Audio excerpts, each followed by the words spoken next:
All right, hello everyone. So today I am sick. I have COVID again. Wonderful, and I feel awful. So I thought, what better thing to do to cheer me up than to review some apologetics content? So there was this video. Where is it? Here it is. This video that I saw on Sean McDowell's channel, which I thought might be interesting to cover. I have not watched it. I thought let's go in raw. Well, I took a look at a small part, but basically I haven't watched it. So here he's interviewing Justin Brierley about his 20 years of engaging skeptics, his big insights. See, I had to yell big because it's in all capitals, as you can see here. Anyway, let's get us. Our guest today has been hosting dialogues with atheists. Oh, and I should say, because I'm feeling quite ill, I'll use that as an excuse if ever I can't think of a word or stripping over my words or something. So there's a nice built-in skeptics and other non-Christians for about 2 decades. What has he learned from these interactions that can help us in our conversations? Is he more confident or less confident in his Christian faith? And how has the God conversation shifted in that time? Our guest today, of course, is the one and only Justin Brierley, who's here to talk about the release of his updated book, Why I Am Still a Christian. Justin, always good to have you on. I didn't realize you'd written the book. Thank you for having me back, Sean. We go back a long way now, don't we? You must have come on several unbelievable shows over the years, and then we ended up doing stuff in person. So always a pleasure to be with you. Well, I've been looking forward to this conversation. Love the update to your book. And given how many conversations you've had, I'm always eager to see how you're thinking about stuff, how you kind of gauge where the conversation has gone. But one of the things you write in your book is this. You say, all these years on, I can honestly say I'm more confident in my Christian faith than when I began. So 2-part question. Why is that the case? And do you still have doubts? I guess 3-part question. So why is that the case? Do you still have doubts? And what do you do when you have those questions 2 decades after having these dialogues? That's right. Well, the short answer is the reason I am more confident is because actually I discovered in the course of hosting innumerable debates and discussions with skeptics and atheists that actually Christianity could stand on its own 2 feet. It wasn't that there weren't questions and things that I haven't. I think Justin Brierley might be transitioning to the other side about how blurry he is, given how blurry he is in this video. It's like the veil is dissolving before our very eyes. Anyway, so this point about being more confident is not really worth much of anything. I think this is just sort of classic confirmation bias, right? You work at something for so long and you convince yourself that you must have a good reason for doing that, and you repeat the same responses over and over again, and they seem more convincing. I don't know that this is worth much of anything, but whatever. Worked out yet. But I discovered that what you're essentially doing very often when looking at the rational case for Christianity is asking, does it make sense? And does it make better sense than the other options on offer? Hello. And what I discovered is that actually, when you put it side by side with something like atheism or any other worldview, Buddhism, Islam, Christianity stands up really well. It's not. Interesting little, well, I was going to say slip. Maybe slip's not the right word, but he said atheism and then Buddhism. So Buddhism is usually considered to be an atheistic religion. It's a particular variety of atheism because it doesn't believe in any kind of creator God, although it traditionally at least does believe in supernatural entities. This is a consistent point that I complain about. It seems almost every stream now about how apologists conflate atheism with materialism and naturalism. And in a context like this, when he's talking about, evaluating different worldviews about what makes more sense, I don't really think it makes any sense to evaluate atheism as a worldview because it doesn't say much about anything. You need more than just pure atheism, which is just a lack of belief or maybe a disbelief in God. But either way, that's not enough to count as a worldview, in my opinion. So, maybe it was just meaning physicalism or naturalism or something when he said that. But do bear that in mind because I think that may be relevant going forward. Well, we'll see. Not that there are no questions and no mysteries, but actually it's more coherent overall than any other worldview I've been presented with. And so in a sense, at that level, it makes sense to me to put my faith in this, to say yes to Christianity. Do I have doubts? Of course, and that is just part and parcel of anybody, whatever your background, you should have doubts about something because we're not superhuman. We don't know everything. Oh, good. I think that's important. I think some Christians don't want to admit that they should have doubts or that they do have doubts about anything. So I do appreciate that. But I would say that the doubts I have are of the kind that are arguably sort of secondary. They're things I can live with, sort of being uncertain about.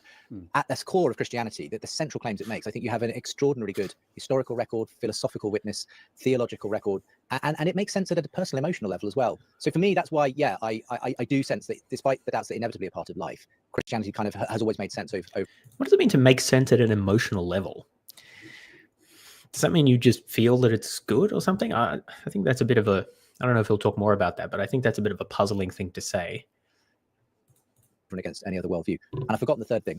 No, you answered it. And by the way, I agree. I don't know how anybody, regardless of what their worldview is, doesn't have some doubts today with the just information. Well, there definitely are some people who at least claim that they don't, but I at least appreciate here that there's at least lip service being given to the idea of doubt. Yeah, well, we'll see where that goes. It's available. You've got to siphon yourself off from reality, and anyone who sees the world differently to not have some doubts for any. I'm just going to make an irrelevant comment here. So this Batman symbol, which I think he always has there, right? But for whatever reason, I'm finding it more distracting than normal. Like, it's really bright and next to his, like right next to his head. I don't know. I just keep being drawn to it, and I wish it wasn't there. Any worldview. So I agree with that. My take is very similar to yours. So I haven't been hosting dialogues in the way that you have. I've hosted some. I really am more confident that Christianity is true than 10 or 20 years ago. I was just talking to my wife about this, saying, God, the more I probe in, like you said, historically and theologically and philosophically and existentially, it really does make sense. And so you and I are pretty similar there. Now, the title of your book is Why I Am Still a Christian. Let me take a step back and just say, Justin, not why are you still a Christian? Why are you a Christian in the first place? Well, I suppose there are different ways of answering that question. I mean, one answer I could give you is a kind of more of a historical answer about my life and the direction it took, the fact that I was raised in a Christian family. So that inevitably had an influence upon, the things I was hearing and the course my life took. And there was a point in my life as a sort of around the age of 15 when that all came together and I had an experience of God that sort of made sense, and things came together where I, from that point on, didn't simply go to church because my parents took me. I went because I wanted to go. I really came to believe there was a God who loved me and who was interested in my prayers, and that when I read scripture and prayed, he could speak to me. So it kind of faith basically came alive. What happened next was that I encountered all kinds of hard questions about Christianity because I, live in the UK. It's a very post-Christian country, and I went to a university, Oxford University, where there were lots of skeptics on hand to kind of try and, ask difficult questions about your faith. So I pretty soon discovered in my late teens and early 20s this thing that I later realized was called apologetics. People like C.S. Lewis offering kind of intellectual defenses of the Christian faith, helping me think through some of those big questions around suffering and evidence for God, science and faith. And yeah, that's kind of what led me in the end to starting the Unbelievable Show, and to kind of hosting these kinds of dialogues and debates over nearly 20 years. But the other way I would answer the question, why am I a Christian, is sort of, is actually because, as I said earlier, it makes sense. And that's something that has become more and more apparent to me because of hosting these dialogues. It wasn't, if you like, the thing that persuaded me to become a Christian initially. That was more of an experience. But the thing that has... Well, that's already a red flag. This is a similar story, it seems, to William Lane Craig, who had some kind of spiritual, religious experience when he was in his teens, and then found apologetics later. I don't know if Brierley would affirm everything that Craig says, which includes things like that even if all of the arguments for Christianity were refuted and powerful new evidences were presented against Christianity that he couldn't answer, Craig would still remain a Christian, and he thinks that he would be rationally justified in doing so. So I'm not going to claim that that's what Justin Brierley would say, but it's interesting how that there's a commonality there. Now, just because you came to a belief because of non-rational, irrational means doesn't necessarily mean that the belief is not justified. But I do think that there's reason to be pretty skeptical about beliefs like that because of the tendency for us to convince ourselves that there's good reason for believing things that we came to believe through non-rational means, or that we want to believe, that it's convenient for us to believe.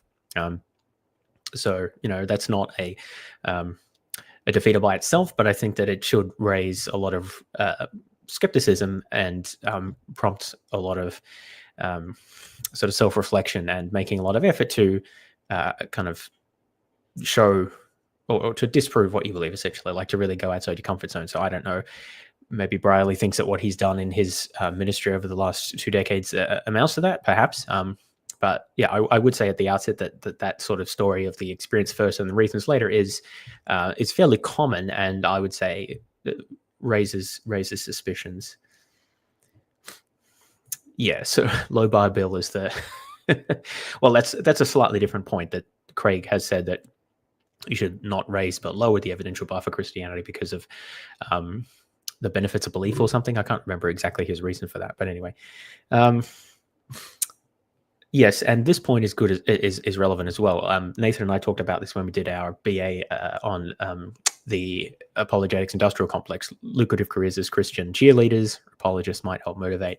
I think it's especially concerning if your job is to believe something and to promote that belief, to then think that you can somehow be objective about assessing the evidence for that is, well, maybe not impossible, but it's, again, raises additional skeptical challenges, I think. I wonder if they'll actually talk about that. It's helped me to kind of have the confidence to present this as an intellectual option for people beyond my own personal experience, if you like, is the fact that when I look at the evidence, it makes sense. When I look at the evidence that's available to all of us, regardless of what our personal experience may or may not be, there's stuff that seems to point in the direction of God, and specifically in the direction of Jesus and the Christian faith. So for me, it was that combination of personal experience, but also putting the intellectual pieces together that is the kind of answer to why am I a Christian.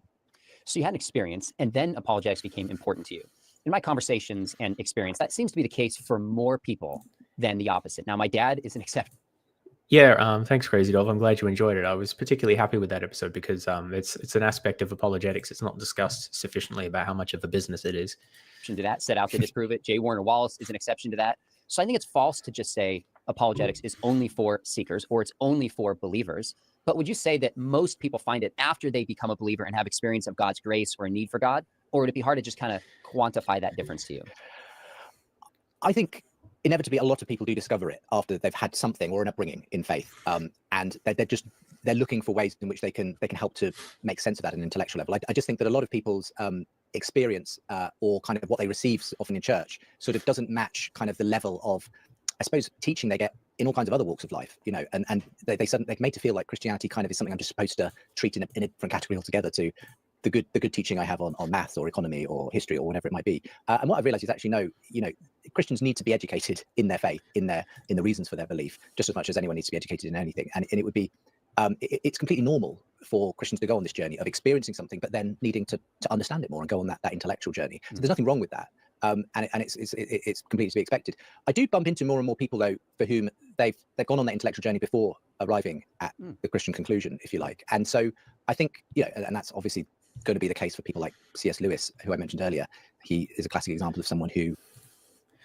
I'm kind of surprised that all these apologetics ministries don't do empirical research on this, like who engages with apologetics and at what stage in their life and why and things like that. Like, you know, it's kind of what they do. Maybe they have done this research and they don't talk about it. I don't know, but I've never seen that sort of data. It would be quite interesting to look at. He was an atheist as a young man, but through, you know, really engaging the philosophical questions, conversations with his friends who were believers at Oxford University, he sort of arguably kind of reasoned himself into believing in God. He saw that this was a logical conclusion. Even with Lewis, though, there was eventually an emotional component to it, a personal component to it, where he kind of... Yeah, that's fine. I don't really care about C.S. Lewis. The heart experience. Sometimes one comes before the other, or the other comes before the other. But in the end, at some point, those two things have to meet. The key is not to universalize it. I think if we have an experience and apologetics comes afterwards, I see people saying, look, this is only after you believe, don't reason people into faith. And then people who follow the evidence are like, every single evangelistic encounter needs to have apologetics. I'm like, I don't think we have to universalize here. By the way, those of you watching, chances are, if you're watching this, you follow Justin's kind of ministry or mine, let us know. If you follow apologetics, if you're a believer, was it before you came to faith? Was it after? I will read these comments. I would love to know in your experience. If you're an atheist, just tell us, or not a believer, why you're watching this and why apologetics interests you.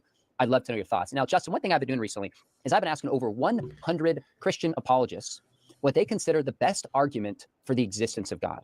And I mean just like morality, fine-tuning, 100, whatever. That's a lot. Now, if you had to pick one, what do you think is the best argument for the existence of God and why? I was probably going to say so my favorite argument for the existence of God, the one that I find most intellectually compelling, is the moral argument for God. Really? And that's got to be one of the worst. I've already mentioned C.S. Lewis a couple of times now, but interestingly, arguably, that was the argument that led him to theism, to belief in God. There was another kind of separate journey that had to happen for him to become a full-blooded Christian. But I think the reason that the moral argument is so compelling to me is because it's not just a sort of logical deductive argument. I mean, it is at one level that it's this argument that for objective values and duties to exist in the world, there has to be a sort of transcendent moral lawgiver to make sense of that idea, and it doesn't work on a kind of atheistic worldview. But the reason that it's a powerful argument for me is because it's not, it kind of hits differently than other sort of arguments like maybe the fine-tuning of the universe or philosophical evidence for God, because it matters. It matters what we think about right and wrong. Most people, this isn't just a sort of intellectual game. You know, they're invested in whether we act justly, what is right and wrong in the world, how we treat other people. And so at that level, I think the argument becomes most powerful when people are actually confronted with real evil or blinding goodness, because it's sometimes difficult, I think, for an atheist to make sense of those categories once they're actually presented with a real example, you know, a stop you in your tracks example of someone doing genuine evil. If you go to the Holocaust Museum or something like that, I think it's much harder to come out of that and just say, well, the universe just runs according to a blind process whereby, you know, survival of the fittest and whatever plays out, plays out. I think it's much harder for you. But isn't that kind of a natural conclusion from looking at that? I mean, I mean, I don't just say that as a cheap way to score points, but I know that there were a number of Jews who experienced that during their experiences in the Holocaust, right? They, doubted how could God allow something like this to happen, right? So I don't actually know why that seeing such horrendous evils is somehow hard for an atheist to make sense of. Like that's exactly what you would expect in a universe that just runs according to cause and effect, and people do what they do. You're going to have horrible things and you're going to have wonderful things, and it's going to be a bit of a mishmash. I don't know that that's at all expected on in a universe that is the creation of a sovereign and all good, all knowing, all powerful God. Why is that something that the theist would go to the Holocaust memorial and be like, yeah, this feels like it fits really well with my worldview? This is a bizarre argument here. I don't know what exactly is supposed to be the challenge for the atheist to account for here.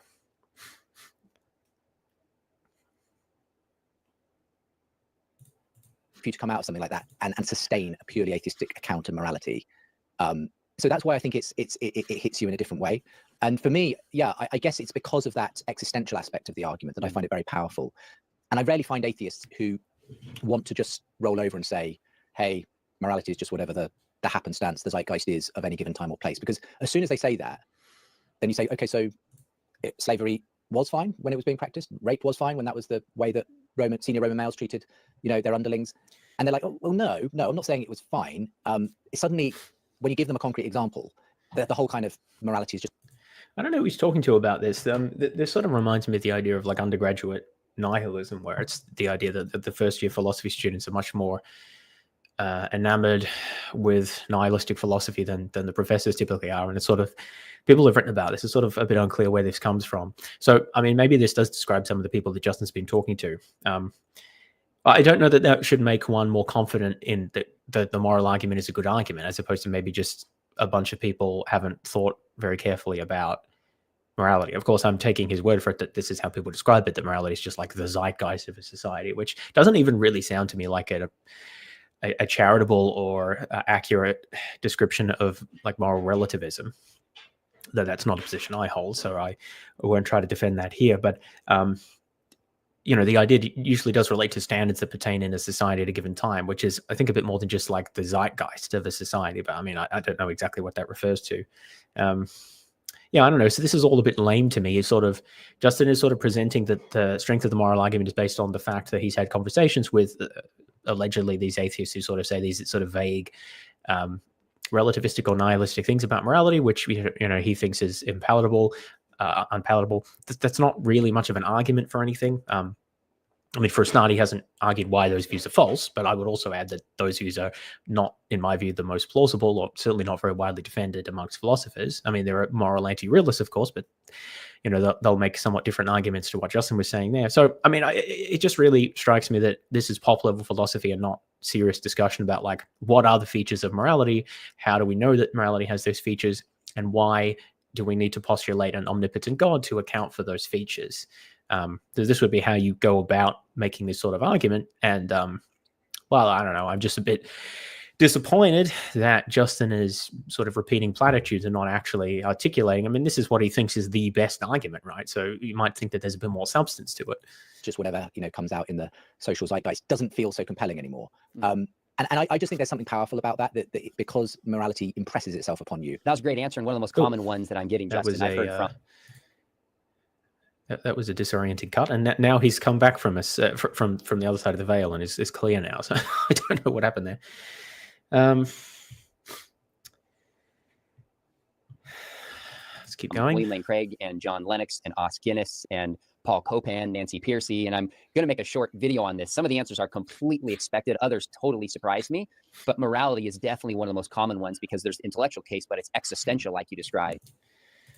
Yeah, hi, fellas. Send me an email or a Facebook message. Email's probably easiest, fodshaw@gmail.com, and we can talk about that. Oh.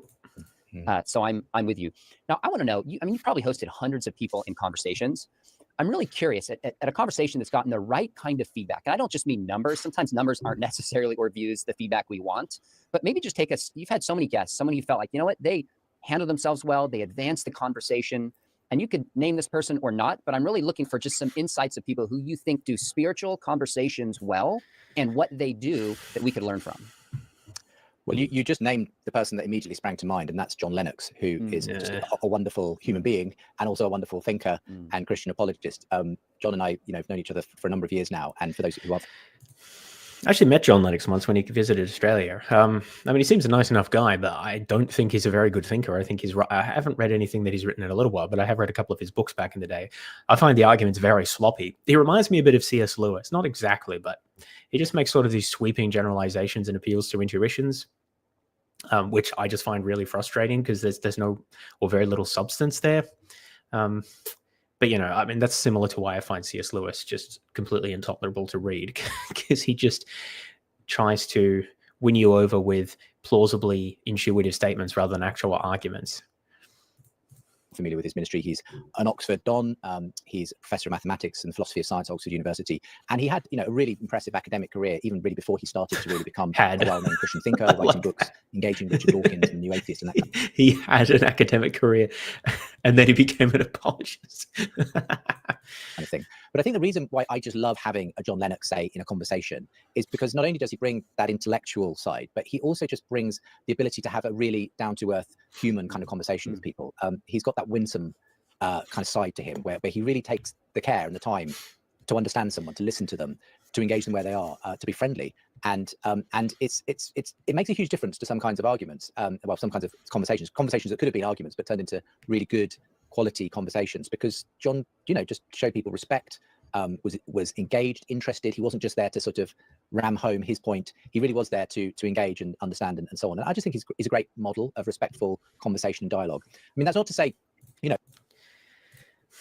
Yeah, so just jumping back a second here, this is a good point as well, because Justin actually mentioned the idea of slavery in like the Roman world, and asking us whether that was wrong.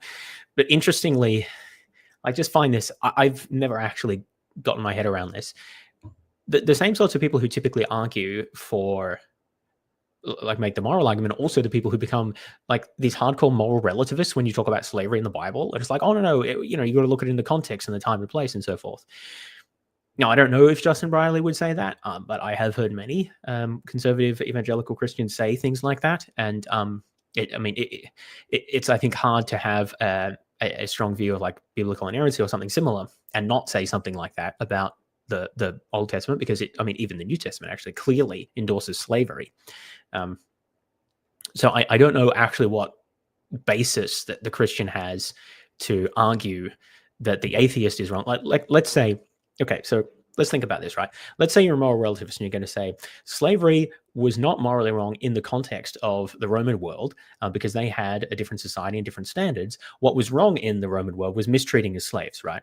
And this is consistent with what it says, like what Paul says, slaves obey your masters, right? And masters are supposed to treat your slaves well.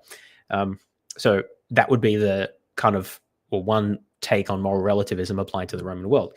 Now, you might disagree with that. I mean, I would disagree with that myself. But the point is that it doesn't seem like the Christian who believes all of what the Bible says is sort of historically authentic. It doesn't seem they can disagree with that, because the Bible says that, not just about the Roman world, but about the Israelites before that, right, in the Old Testament. So it's just a bizarre double standard of saying, well, slavery is objectively wrong, and how can you say that it wasn't wrong in the Roman world, while actually at the same time saying, well, it actually wasn't wrong in the Roman world, like, because different times and different standards. Like the moral relativists can appeal to exactly the same sort of logic, and then what you have to argue is that there's some transcendent or objective standard that transcends those cultural norms, and the Christian might want to appeal to God's commandments for that. But the problem is that, like, the empirical content of those commandments doesn't match a lot of what we would want to say objective moral law actually amounts to, which is where I think that the humanist has a massive advantage, because we can appeal to like aspects of human nature and what promotes human well-being. Slavery is not conducive to human well-being, so that's what makes it wrong. Whereas it seems like, well, God's commandments could be anything, and God actually commanded slavery in certain times, or at least said that it was okay if, as long as you treat slaves well. So that's actually is not as consistent with this notion of the objective moral standards that we would uphold today. So I think that this is just a huge issue for anyone who wants to defend some kind of biblical inerrancy or strong historical reliability of the Bible. Now you can be a Christian and just say no, like those things are not correct. God never commanded those. It's just what men wrote that in the Bible. Like that's, I think, the more plausible route to go down. But a lot of the evangelicals don't want to say that because it raises a lot of questions about what can you trust in the Bible, right? But then if you take those things seriously, then I think this moral argument just falls apart. Anyway, let's keep going. No, he's been in. I've put him in one or two conversations where I was putting him up against very kind of quite dogmatic, set in their ways, new atheist types. He's done a couple that I moderated with Peter Atkins, who's almost at the extreme end of the kind of curmudgeonly atheist kind of character. I think he always plays up to it, really, where he just won't accept any kind of evidence and he just dismisses everything as poppycock and delusional and everything else. And bless him, John Lennox is incredibly gracious and patient, and but there's those kinds of conversations sometimes. A similar one I remember where I put John Lennox in conversation with Lawrence Krauss, and it may have been slightly to do with the fact Krauss was on a line at midnight from a hotel somewhere, but Krauss was kind of cranky and dismissive, but John, again, just very patient and gentle. To be fair, Krauss often is sort of cranky and dismissive. I've seen a number of his talks, including one live when he came to Melbourne and debated Craig. I don't actually think that Krauss did a very good job at that. Partly that's because Krauss is not a philosopher and doesn't really care about philosophy very much, especially philosophy of religion, and so I don't think he does a very good job at engaging with apologetics on its own terms. But this is part of the issue here, that apologists like to target either like undergrads or younger people, hobbyists, or scientists like Krauss, who Dawkins would be another example, who aren't very good at debating philosophy or philosophy of religion, and so whilst people who are critical, like the atheist types, will cheer for their guy, but that's not who the debate is oriented to. It's oriented to the key audience of apologetics, and to them it will appear that the apologist has come out really well because the atheists often won't have made good responses to their points or really have engaged with them.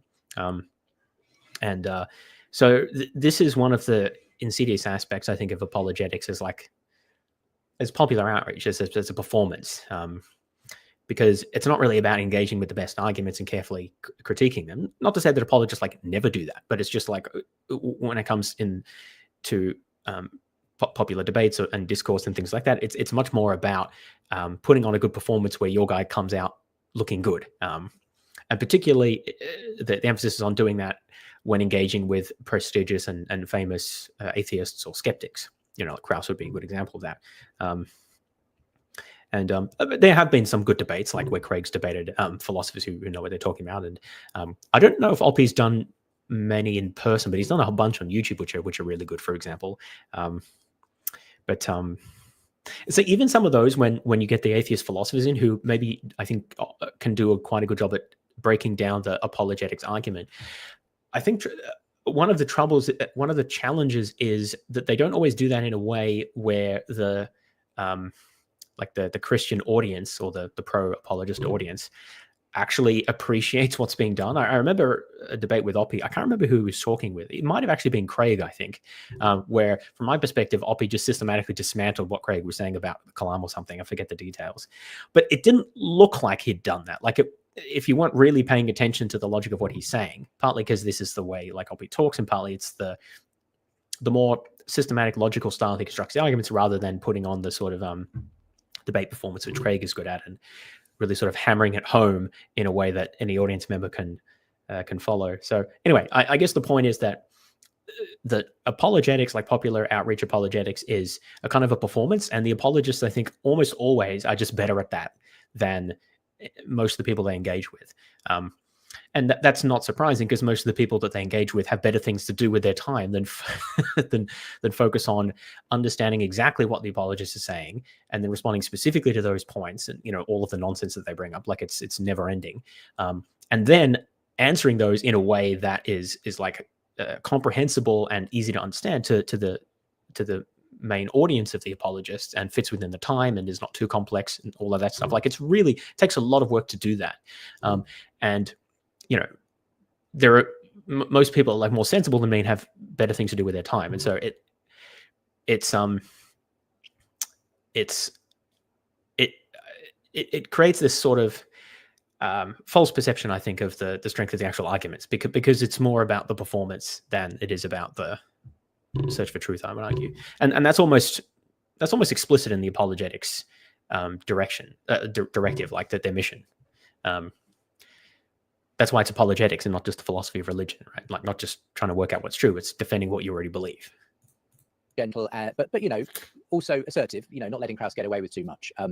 But then other conversations, where John's really come into his own have been where you've got someone who is a genuine seeker and someone who's perhaps in a mode where they're starting to question their own atheism. And again, John was just so respectful, but pushing in all the right ways. When I sat him down for a kind of public conversation. Why do we keep talking about Lennox? I want to talk about his experience. Costa Mesa with Dave Rubin, the YouTube talk show host. And Dave Rubin had been on an interesting journey at that point in his life where he had kind of gone from this very new atheist kind of way of seeing the world to increasingly being influenced by people like Jordan Peterson and others to sort of ask whether actually there might be some value in faith and Jordan Peterson, the famous Orthodox Christian. I mean, what is Peterson even calling himself these days? Like, does he call himself a Christian, or like I don't even know. I can't figure out what. But it's sort of weird that the apologists are often happy to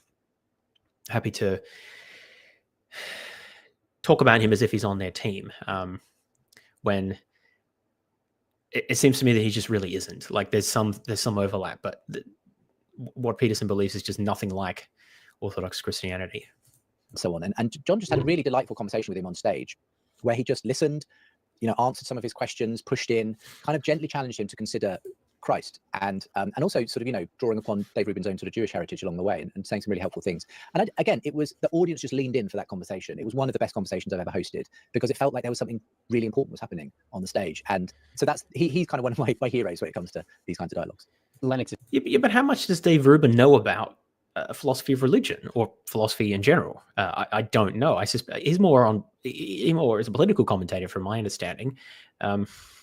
Now, look, that's fine. You can have a conversation with anyone. It can be an interesting conversation. But like, this video was titled 20 Years Engaging Skeptics. And, the context here, I like to think, well, what are the best responses? What are the strongest responses? What are the big challenges that skeptical thinkers bring? Not just like, maybe you could call Dave Rubin a skeptic in the sense that, I don't know exactly what his views are, but he wasn't Christian at least.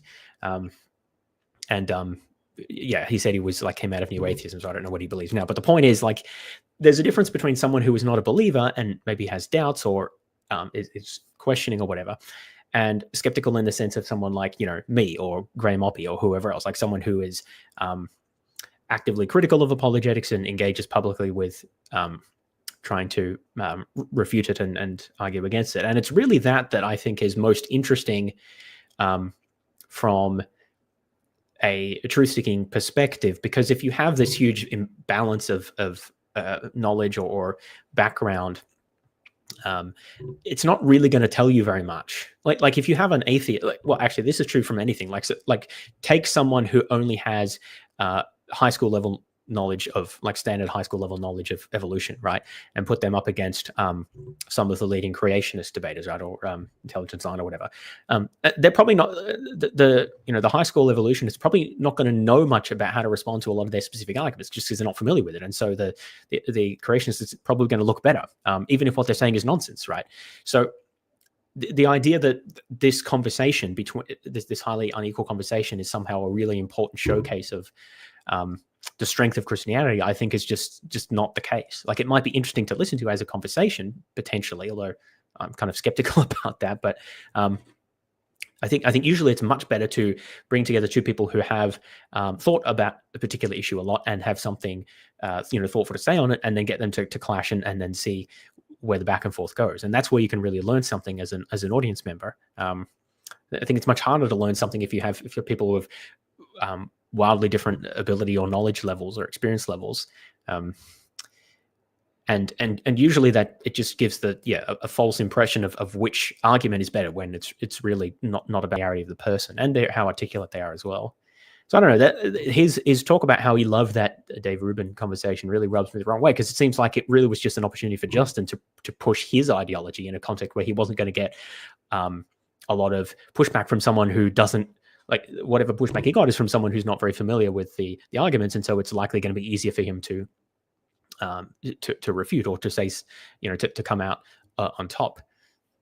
So it's almost putting himself in putting himself in a position to look like he's winning, or to look like his position is winning, even though it's not being given a fair try. Hopefully, you get what I'm saying. Like, it kind of.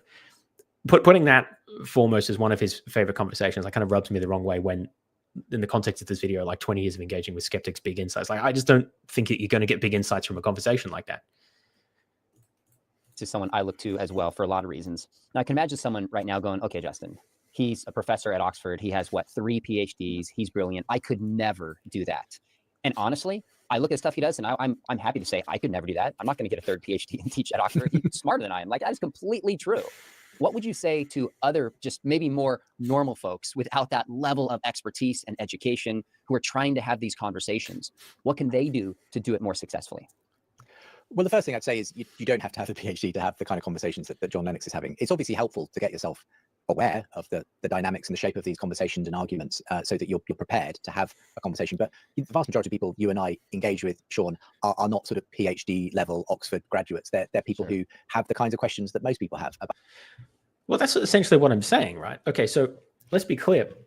There's nothing wrong with talking to people about what you believe, regardless of what background they have, whether that's a lot or a little of knowledge about the issue, or familiarity with logic or philosophy or like whatever. But we have to bear in mind about what. Okay, so this is. Let me say this a different way. So this is what I was saying about at the start of the video, where Justin is like, and Sean also said this. Oh, the more I've done this, the more convinced I am that Christianity is really solid. But if you only ever or mostly only engage with people who have relatively little background in this, then of course your position is always going to come out being better, at least the vast majority of the time, because you're not really engaging with people who've thought about it much or have the relevant knowledge or even desire to push back really strongly and articulate clear alternatives and so forth. So you're always going to feel like you're going to keep updating. You're like, oh man, every conversation, like I just have all the answers and they don't have any counters or very few. And you just keep updating in your mind about how much better your position is compared to the alternatives, but you're not actually engaging with at least for the most part, not engaging with substantive alternatives or competent critics. And I mean, Justin just said that, like the vast majority of conversations are just with people who have ordinary concerns. And so again, I want to be clear. There's nothing wrong with having those sorts of conversations, but the problem is that when you make inferences based on those sorts of conversations, knocked the microphone. When you make inferences on the basis of those conversations about how good your position is, or about how strong the skeptical or alternative positions are, you can't make any inferences about that because you're not engaging with the strongest form or in a particularly strong form of alternative positions. And that appears to be what Justin is doing here. Which I think is a real issue when you're particularly branding this as big insights from engaging skeptics. It doesn't really sound like he engages skeptics much. He engages people who, like, maybe they don't agree with what he believes, or they're not Christians, or they're sort of doubting in some ways. But again, that's a different level of skepticism from the sort of person who like actively opposes what you do and has a well-developed alternative belief system themselves that they put in contention with yours. That's a different level of skepticism, and that's more what's, I think, interesting from the point of view of assessing which belief system makes more sense and who has the best arguments. So there seems to be a real lack of self-awareness here about what they can infer about the quality of their arguments and how solid their positions are based on the type of conversations they have. Yeah, this is what I was mentioning before, Nathan, about why Lennox annoys me, because a lot of what he does is tell stories and makes analogies. So yeah, Lennox tells stories about things atheists never said that didn't say, well, I was having dinner with Richard Dawkins and he said, why don't you just kill people with privacy? Yeah, that's the sort of thing that Lennox does say, and it's incredibly annoying.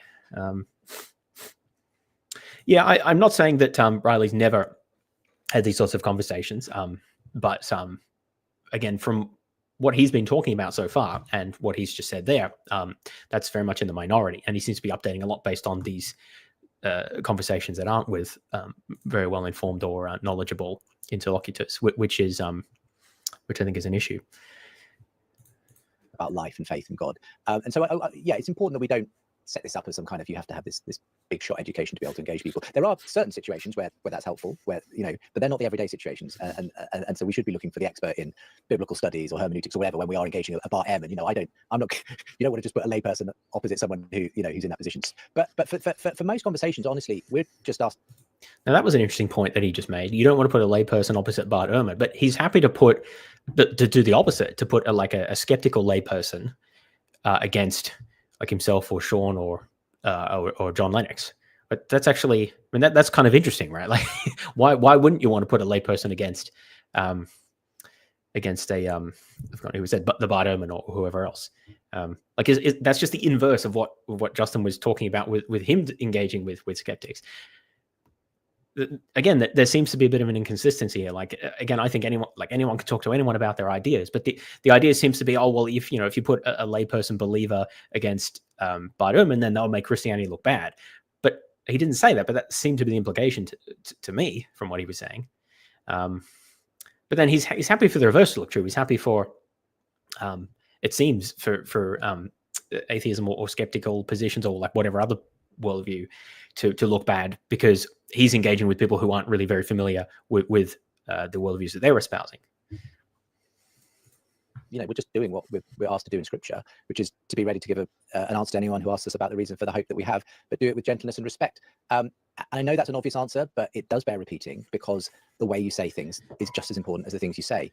And all the training in the world in apologetics doesn't go far if it's not delivered with the kind of compassion that we're asked to do. So in that verse, that gentleness and respect. I've been in so many conversations where just what should have been a great argument never landed because of the way it was delivered. And so many conversations where a pretty poor argument landed way better than it should have because the person was just kind, and that gave that skeptic the opportunity to come back, and they wanted to come back for another conversation and that kind of thing. So I just think we shouldn't underestimate that it's just about nurturing a sense of common decency, a conversational approach, a curious approach to people around us, not constantly having to be able to demolish their arguments and answer back, being willing to say, I don't know, let me look into that and get back to you. Could we continue the conversation? That is a great answer sometimes. Yes, I agree. I'm a big fan of, I don't know, I'll think about it, or I'll look into it. I think everyone should be willing to do that. So I'm in agreement there. And sometimes a more fruitful answer, actually, because it shows someone that you're genuinely interested. You want to have a genuine conversation with them. You're not trying to, kind of just win a kind of intellectual game. So I think those are some of the lessons you could draw out from that winsome approach of a John Lennox. I appreciate that you said. Okay, we're over a third in now, and I mean, I really don't know that we've got any insights from engaging with skeptics, other than, well, what have we had? Like, listen and be nice. I mean, yeah, that's good.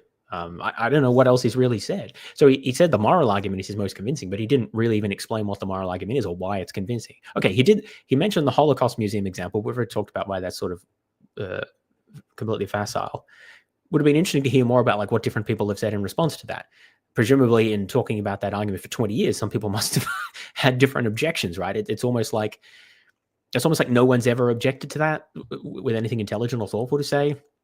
Has Justin ever spoken to someone who knows anything about metaethics or studied metaethics or published in metaethics? Because this sort of argument is not really taken very seriously in the literature. You can find some people arguing for certain forms of divine command theory or theological voluntarism. It's usually, at least from what I've seen, more restricted versions, like establishing a certain aspect of morality is grounded in God or can be better grounded in God or something like that. But like the Craigian version of the argument, which Justin seemed to be sort of, and he mentioned Craig, I think explicitly, or maybe Sean did, which is just like, oh, you just can't have morality or moral values or duties under God because, we're all just animals and it's all law of the jungle or whatever. That argument is just not a serious argument, and like it's not being made in the philosophical literature. So, if that's the argument that he thinks is best, it would be interesting to hear what responses he's engaged with over the years. Like that's the sort of thing that I would be interesting to hear about in a video like this, like how the argument goes back and forth. Like if I was talking about this, I could tell you about how the conversations developed for the fine-tuning argument, for example, over the years, and what the kind of back and forth typically looks like, and where the intuitions seem to differ, and where I think that the key areas where the apologists are wrong are. I think I've said similar things in other videos, so I won't do that here, but it's just like, I feel like I could say something interesting about that in 10 to 15 minutes that would bring to the fore some of my experience in having these discussions and showcase like the dialogue tree a little bit and what people say in response. And that's the sort of thing that would count as like an insight from engaging with people over time. But like Justin hasn't said anything about that, anything like that. I mean, we haven't really got anything about what skeptics tend to say other than some like vague references to relativism. Saying I don't know is not only a permissible answer, but sometimes the best answer, because it keeps the conversation going. And you also talked about curiosity. That's something I try to have motivate my channel. I think of like charity, civility, curiosity are some of the principles that I hope are driving some of the conversations that I have. What would you consider? And you don't necessarily have to answer them right now because you have chosen this, I've chosen this. What do you think are the hardest questions for Christians to answer? I mean, almost certainly the questions where, again, it touches on a real existential issue, a nerve for the person that you're having the conversation with. Because you can have an abstract conversation about sexuality and ethics, but when you're having it with someone for whom that is foundational to who they are and their life, it's a different kind of conversation, inevitably. And so they tend to be the hardest conversations because you're not just approaching this, ideally at least, you're not just approaching this as a purely kind of rational conversation, where we're just going to get the facts on the table and debate it. To me at least, I would in that situation be in the position where I want to treat this person respectfully. I don't want to kind of come across as harsh or dismissive of their view, because this matters so much to them. That doesn't mean I'm not going to, try to represent and be biblically faithful as far as I can. But at the same time, I'm going to be really thinking really carefully about the way I'm addressing them.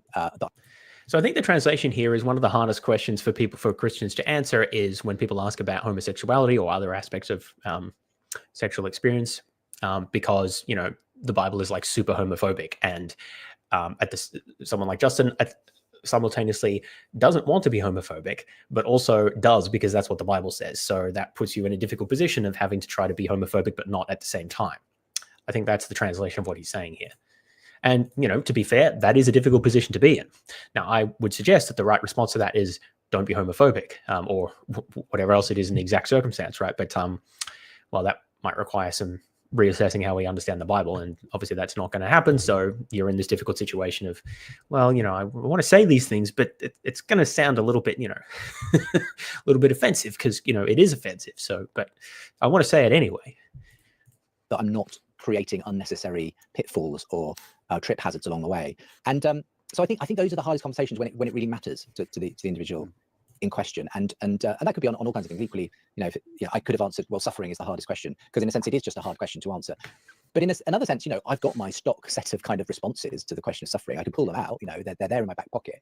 But the reality is, if it's someone whose loved one, whose child has just died, it's going to sound kind of cold and harsh, a lot of that stuff, if I'm just sort of reaching for a sort of logical theodicy at that. Well, first of all, maybe that's an issue. Like, I'm not sure if that's an issue. It depends on the circumstance. But remember what he said at the outset, that Christianity makes the most sense, and it makes sense intellectually and emotionally. Now, he's kind of saying here that it actually doesn't really make sense, at least in this respect, about like evil and suffering. Because when he says it to people, like in an actual conversation, it's not going to be convincing. It's going to feel harsh. It's going to feel remote to them or irrelevant. So I think that's in tension with what he said earlier, that like Christianity really makes sense. Because look, if Christianity really had good answers to these things, sure, maybe not everyone is willing to listen. Maybe some people don't get it, but you'd think that you'd be able to share the answer, especially this is supposed to be divinely ordained, right? Divinely given. It's not like it's just people making stuff up. If Christianity were true, you'd have answers that if people were willing to listen, would be convincing. Right? I'm not saying it would like completely resolve every issue you would ever have, but the point I'm making is it seems the expectation here is that there should be good apologetic answers to suffering that people would find convincing if they were willing to listen, and would bring them towards Christianity. And maybe some Christians would say that such things exist, but Justin doesn't seem to be saying that. He seems to be saying, well, it's actually really hard to address these questions because there's like some answers that I have, but actually they're kind of cold and they're not very convincing, and people find them objectionable when I say them in a lot of context. It's like, to me, that kind of speaks to that counts against the plausibility of Justin's belief system, because it seems like he should have those arguments and they should be at least broadly convincing to a lot of people if his religion were true. If his religion were not true, then there's no reason you would have arguments like that. And it seems like it's reasonable that those sort of responses would feel kind of cold and hollow, because they're just like, well, they're just things that people have made up to try to deal with this contradiction. So I think that there's a lack of critical reflection here, contrasting what he said earlier about Christianity making rational and emotional sense and more sense in other worldviews, and then what he said here, which is pretty explicitly like, well, one of the biggest issues that people have to Christianity, I don't actually have an answer that's very convincing to people, like emotionally or at a logical level. I think that's a bit of an issue. Like, now, there's potential ways around that. Like, not every Christian says that Christianity is like emotionally satisfying. Someone like Christian existentialist like Kierkegaard, thinks of it maybe in terms of like a constant struggle to reach out to God and feeling neglected or feeling isolated and things like that. So like there's different approaches that maybe wouldn't necessarily say that Christianity feels like really emotionally compelling and convincing or something like that, at least maybe in the way that Justin was saying. But But it's just that given what he said about that previously, where he did seem to affirm that, that now this is seemingly in contradiction to that. Be interesting to hear some reflection there.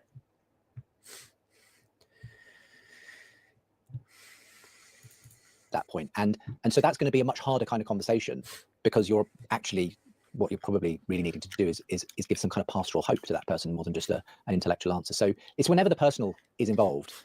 Well, hang on. Why doesn't the intellectual answer give pastoral hope? Like it seems, it sounds like the intellectual answer is just no good, and that's why it doesn't give any hope.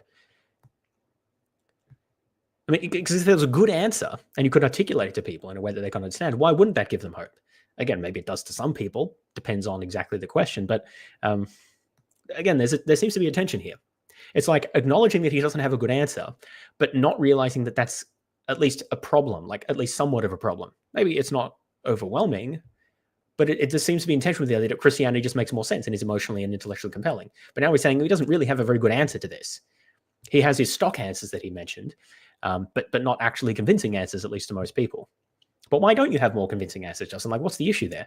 Shouldn't you have more convincing answers if this is all, from God, and God wants people to understand and enter into relations with him? Like, can't God articulate himself better, even in the, provide answers that people actually can understand? I don't know. It seems a bit of an inconsistency to me.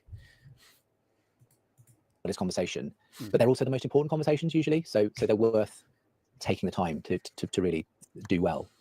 That's an important distinction, to not be issue-driven, but person-driven. Whenever I give a lecture and take questions from Christian or non-Christian audiences, the majority of questions have some personal element behind it. They're not just abstract. There's a reason this person is asking that question that's often personal, that hopefully shapes and influences the way I respond to them.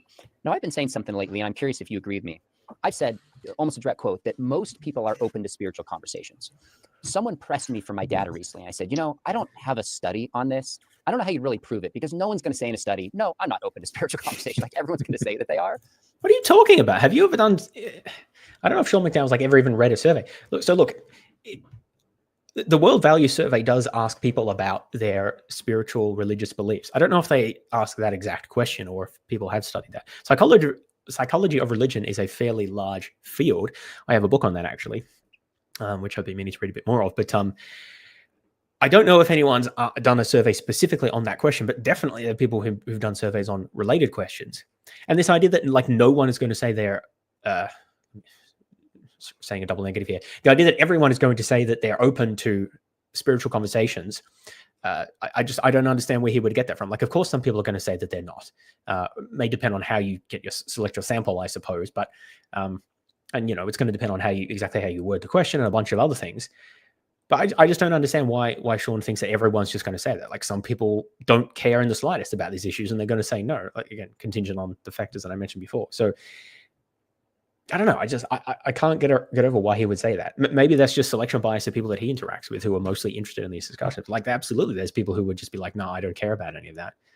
I suspect it's probably a minority of the population, because most people are either religious or spiritual to some degree in most societies, even when a lot of people don't follow any established or organized religion. Especially in the contemporary West, we have a fairly strong tradition of tolerance and openness to like difference. Not everyone agrees with that, but I think it is a pretty core component of modern Western societies. Idea that, to each his own, and people can believe what they want, and that there's an acceptance of difference and differing ideas. But anyway, I just don't know why. It's just a strange thing to say to me. It's a strange thing for him to say, in my opinion. But from watching your conversations, from having my own, from family, from friends, I mean, it's the exception in my case for some. Well, he just answered my question. From talking to family and friends and people that he knows. Well, of course, they're all open to it. Like, you think that those people are a representative sample of the population as a whole? Geez, what a thing to say. Like, why don't these people do more empirical research? Isn't this their job, like, to do apologetics outreach? Like, how come they don't have data on what's effective and what's not? I'd like to do this sort of thing for counter apologetics, but I'm just some schmo who does this in my spare time. I don't have a lot of very little resources to put to this. But even then, Nathan did like an informal survey a couple of months ago. It's not hard to do this sort of thing. I don't know. I'm just kind of annoyed. It's like, why you have to be so amateurish about this? Like, if you're actually interested in the question, let's look at what research is available and potentially like just do some of your own research instead of just appealing to your family and friends. Somebody who doesn't want to have a conversation, at least at the right time, in the right way, in the right place. Do you think most people are open to authentic spiritual conversations? And what would you base that in if you agree? Or if you disagree, why do you disagree? I agree, but I'd say that, you know, the tide has shifted in that direction quite recently. And I say that because if you go back 20 or so years to when I launched the Unbelievable show in the mid-2000s, in the heyday of the new atheism, there wasn't as much of an appetite, I think, for those spiritual conversations. There might have been something of an appetite for kind of big set piece debates, you know, on intellectual questions, but sort of it was almost considered embarrassing to sort of talk, you know, to sort of have a genuinely spiritual conversation about the big questions and that sort of thing. And generally in the UK, very post-Christian culture, very secular, you know, it wasn't the done thing. I do feel, though, 20 years on, that things have shifted a lot, and the types of conversations people are willing to have changed a lot. I lay out a lot of this in the book, The Surprising Rebirth of Belief in God, the way in which I sensed that because the new atheist moment and that very secular atmosphere has waned significantly for all kinds of reasons, it feels like it's opened up the ground, it's softened the ground for people to ask those questions again. They don't feel embarrassed talking about God in public any longer, because lots of people are doing it, you know, Jordan Peterson, Tom Holland, the historian, and all those people who, you know, I've talked about in my book and podcast series. But now you've got Joe Rogan, you know, inviting on Wes Huff and having all kinds of interesting conversations with people you wouldn't have seen him having these conversations with 5-10 years ago. Yeah, most of these people are hacks, though. I mean, I agree that there's been a shift in the, I don't know, the zeitgeist, for want of a better word, compared to, you know, 2004 through 2014 or something like that. Jordan Peterson being a good example of that, who's someone who publicly talks about religion or spirituality in a, oh, this is a very unfortunate freeze frame. Didn't mean that. But in a generally sort of positive way. So I do agree there's been a shift there, but I don't really know how much this reflects the population at large, or whether this just is sort of a trend in popular discourse in reaction to, you know, various changes in society and so forth. And I mean, I think a lot of this is part of the populist right wing of politics that has garnered a lot more attention and influence in the past 10-ish years. And it's definitely connected with these sorts of defense of religion, at least in a political context, not necessarily a theological context, but sometimes as well there's an explicit link there. You just look at the white evangelical Protestant vote for Trump as clear evidence of this. So yeah, I sort of agree partly with what he's saying, but I don't know how much this really reflects what your average person is interested in versus like broader social and political changes about what's prominent in the discourse. I don't know. Maybe that's all he means. He was talking about that. So, and it's when those kind of gatekeepers, if you like, start to model it, suddenly everyone, I think, kind of follows suit. It kind of gives permission for people to think, okay, yeah, I can talk about this because it turns out it's not cringe or embarrassing or whatever. Oh, well, it is cringe and embarrassing, but it's just like a bit more common now because, you know, popular culture's become more cringe and embarrassing. At least that's my take. And I think you're especially seeing that among the youngest generation. Not that new atheism was never cringe and embarrassing, let's be fair, but, you know. And this is where I do think we certainly take Hitchens over Peterson any day. About the openness. You know, Gen Z have been labeled the open generation, and they are just way more open to spirituality, spiritual conversations than their parents or grandparents. Some recent data here in the UK showing that Gen Z are half as likely to be atheists as their parents and grandparents. And now that can be kind of... hang on. So you need to check if that's a cohort effect or a I've forgotten what the other word is, a temporal effect. Like, do people become more or less atheist as they get older, or is there something specific about Zoomers? So what you'd really want to do is compare that to like longitudinal studies of their parent generations. You can't necessarily make those assessments just looking at a point in time. There's also an issue of potentially the way that words are used changing. Perhaps in previous generations there was more association with religion, with organized religion. Maybe that's weakening, and so people are referring to a different thing when they talk about belief or something. I don't know. It's just like you need to be careful when interpreting results like that. Kind of a wide openness to lots of types of spirituality, you know, from crystals to manifesting to witch talk. You know, there's a lot of stuff out there, but no, thanks, Tom. I appreciate Christianity is also on the table. They're not dismissing it in the way their parents and grandparents did. And I've kind of got a theory for this, that basically, because certainly here in the UK, there was still a kind of cultural Christianity that pervaded the atmosphere for a long time in the era of the boomers, the Gen Xers, and even the millennials to some extent. It kind of gave people permission to kind of assume that they knew what Christianity was and reject it. They were sort of had just enough to be inoculated against it, if you like. Whereas Gen Z have not been to church. They don't know the first thing about Christianity. They're genuinely unchurched. But in a funny way, that sometimes can be an advantage because they've got nothing to kick against and to reject, because they didn't grow up with it around them. And so there's a genuine openness, there's a genuine curiosity when they meet a Christian who says, whose life looks kind of different to theirs, and they seem to have a certain joy or peace about them. And suddenly there's a kind of, they're not immediately. Well, that's a claim I'd like to see some support for. Do Christians have more joy and peace about them, than non-Christians in comparable circumstances? Because I don't think that there's any evidence for that. I think that people who attend church regularly do have higher life satisfaction than people who don't. From what I've seen, that's clearly resulting from civic engagement, or like social engagement, and not the actual belief itself. But anyway, pretty bold claim to make, I think, that Christians have greater joy and satisfaction than non-Christians do. Of course, maybe he wasn't saying that. Maybe he was just saying there are some Christians for whom that's true, in which case, well, can't really argue that there are some. Immediately put off at the idea of church. So I was amazed to hear from, for instance, a Christian student organization last year that I interviewed, talking about just a huge upturn in the number of young people interested in conversations about Christianity, open to accepting invitations to church. They conducted a poll across all of the universities in the UK, and they were staggered to find that 75% of non-Christian students said that if they were asked to church, they would go. They'd never seen a result like that before. And this person was telling me that we just seen. So is that a survey that they've done in previous years? Because it would be interesting to compare that, but it didn't actually cite that. This could be something interesting to look at in more detail. But I think that there is, prima facie, there is plausibility to the idea that if younger generations have less exposure growing up to Christianity, they may be, I stress maybe, more receptive to learning about it or being invited to church or something. I don't know whether that tells you anything about whether they're likely to actually, find it convincing and stick around. It's like a really low bar that people might go to church if someone asks them, or might be interested in talking about it.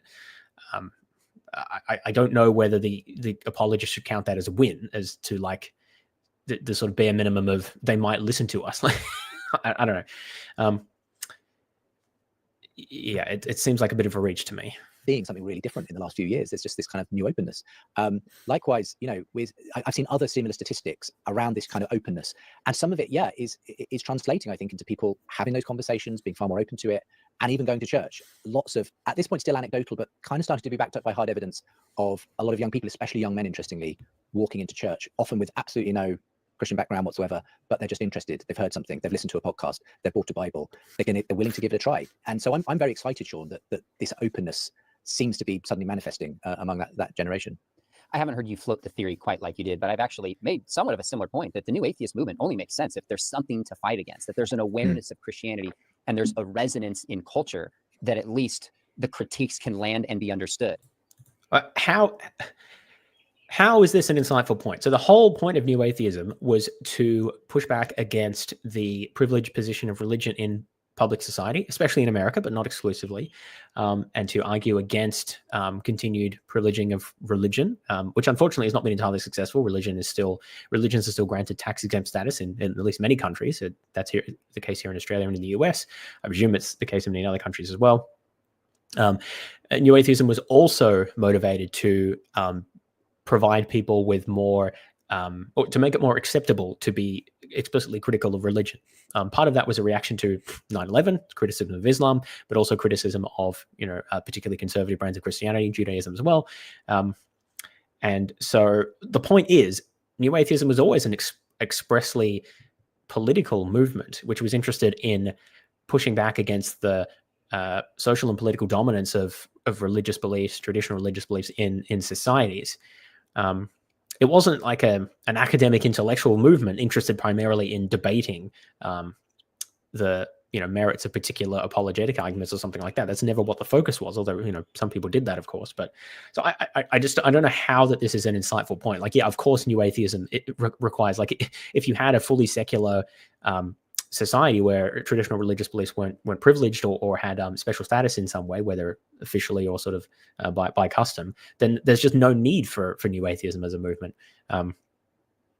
And to some extent, I think that new atheism did succeed in making it more acceptable to be more explicitly and avowedly anti-religion. Like, you look at my country of Australia, where the rate at which people mark themselves as on the census as having no religion has dramatically increased over the last 20 years. Now, Is that because of new atheism? I have no idea. There's no way to assess that. But I think it's reasonable to think that these social and sort of political discourse trends play a part in that, at least, that people feel more comfortable in making those sorts of declarations. I think that there's been less success in the US, which is more explicitly where belief in God is seen as more explicitly kind of universal. Like it's the vast majority of Americans believe in God, or at least claim to. So anyway, this point about new atheism, I think, is just not even really very interesting. Like, yeah, of course, that's what it was about. That was the whole point. And yeah, and the point is, to some extent, once you banish religion, traditional religion, certainly from its privileged status, you don't need new atheism anymore. It's like we have a new generation of thinkers like Jordan Peterson and Tom Holland and Jonathan Rauch. Is he really a new generation though? Like he's kind of old, and his ideas are all incredibly boring and not original, except for some of the original stuff, which is entirely crazy. Anyway, just calling Jordan Peterson a new generation is a bit weird to me. Rediscovering, in a sense, some of these Christian stories, and I loved, and we wrestle with God. Jordan Peterson, he's like, I recognize there's difficult Old Testament passages, but let's not stop there. As of course the New Atheist did. Let's go deeper and understand the story on its own terms. And what would it be about a God that would be in favor of just reacting so strongly to sin? Like, it's the right questions are being asked, getting beyond these surface critiques to get to the heart of what maybe Jesus taught and the Bible is about, and then ask. Yeah, if only, Dan, if only. Well, it's interesting because doing this stuff, in a sense, makes me feel worse, but it also makes me to forget how, ill I feel. So it's, it was like hair of the dog kind of thing, I think. At the end of it, I'll just feel even worse. Some questions whether or not we need it for civilization in our age. So I agree with you. I think I give you huge credit for your book, The Surprising Rebirth of Belief in God, for kind of seeing that trend ahead of time, picking up on it, and charting where that conversation was going. Yeah, and obviously a lot of this stuff has crystallized sort of since the publication of the book, and kind of being able to track this surprising rebirth to some extent in real time through doing a podcast documentary series that picks up on a lot of these questions and some of this new stuff that's emerging in terms of what I've called the meaning crisis and the spiritual hunger that seems to be there among Gen Z. And one of the really simple things I kind of realized in interviewing some of these young people is, whereas for you and I, the new atheism is something that kind of is a present reality because we just lived through it, right? But for those people, it's a history thing. It's like oh yeah, I was still in nappies when that was happening. So, it's literally, it completely passed them by because they weren't even born at the time. Yeah, so things that happened in the past are not as salient for people who weren't around when they happened. Is that supposed to be a profound point? Like, yes. Moving on. So there's a kind of it just made me reappreciate the way things do change quite quickly, and the kind of spiritual atmosphere can actually, it turns out, change quite quickly. And I don't know exactly what that means, but I do feel like there's this opportunity. And what I'm excited about is that kind of you and I have been plugging away for decades now, and your dad was the OG, of apologetics, kind of doing our thing, kind of trying to get people to take the case for Christianity seriously, sometimes having some good fruit, sometimes feeling like it was, really barren, dry earth that we were trying to harvest from. But then something happens. It's like something shifts in the culture, and suddenly all that hard work starts to bear fruit. And you suddenly get Wes Huff on Joe Rogan, the most listened to podcast, saying all the stuff that you and I have been talking about for years. But suddenly it's like people are ready to listen. And it's like, oh, wow, there's a kind of a hunger now. Is getting on Joe Rogan really an accomplishment in these days? Like, Joe Rogan promotes a whole lot of absolute nonsense. I've never been much of a listener, and I understand he was better earlier on. But is that really the criteria of success that we're looking at here? We're getting, a Christian apologist on Joe Rogan. I don't know. I feel like that, if anything, that should be a mark of shame rather than anything else. I mean, I don't know. I know sometimes he has more saying guests, but that's just weird to me. For this, and it feels like we're kind of entering a different way in which this stuff is going to land with people compared to, I don't know if that makes sense to you, Sean. It totally does. I agree that there's a meaning crisis and an openness and an interest that there maybe wasn't in the past. Here's a few other ways I see kind of the God conversation shifting, and I'm curious your take on this. They're not really talking about anything that they've learned from engaging with skeptics. All they're saying is it feels a bit different now because the socio-political context is different, and younger people don't have as much of a background with Christianity maybe than they used to. Which, let's for the sake of argument say that's true. That's just not very interesting. Like, what does that tell us about anything? That's not really an insight from engaging with skeptics. It's just like a demographic change or something. Like, what do we actually know about what people think, or how to assess our worldviews, or thinking about the arguments and the evidences and how that actually, how these beliefs actually affect people in their lived experience in life and help or hinder them. That's the interesting stuff. There's just so much waffle. I didn't expect a lot from this, but I'm getting even less than I expected somehow. And you can comment on any or all these or none of them. One way is the conversation. You mentioned Wes Huff a couple times. He got nitpicked from critics on every single thing that he said. And some objections were fair, of course. Let's nuance what we mean by the Dead Sea Scrolls and word for word. Like, these are fair.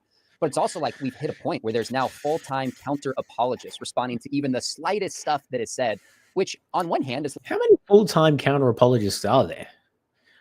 I don't really know very many. I guess, so there is, I guess you could maybe say Bart Ehrman, and then there's Richard Carrier, he's probably one.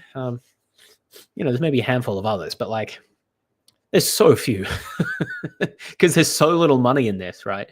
And, you know, I mean, talked before about the bad apologetics we did on the apologetics industrial complex, but that is a relevant factor as well to think about when assessing these sort of discourses about how much effort there is to promote arguments and devise arguments for God's existence, for Christianity and biblical inerrancy and whatever else, versus the resources available to counter that.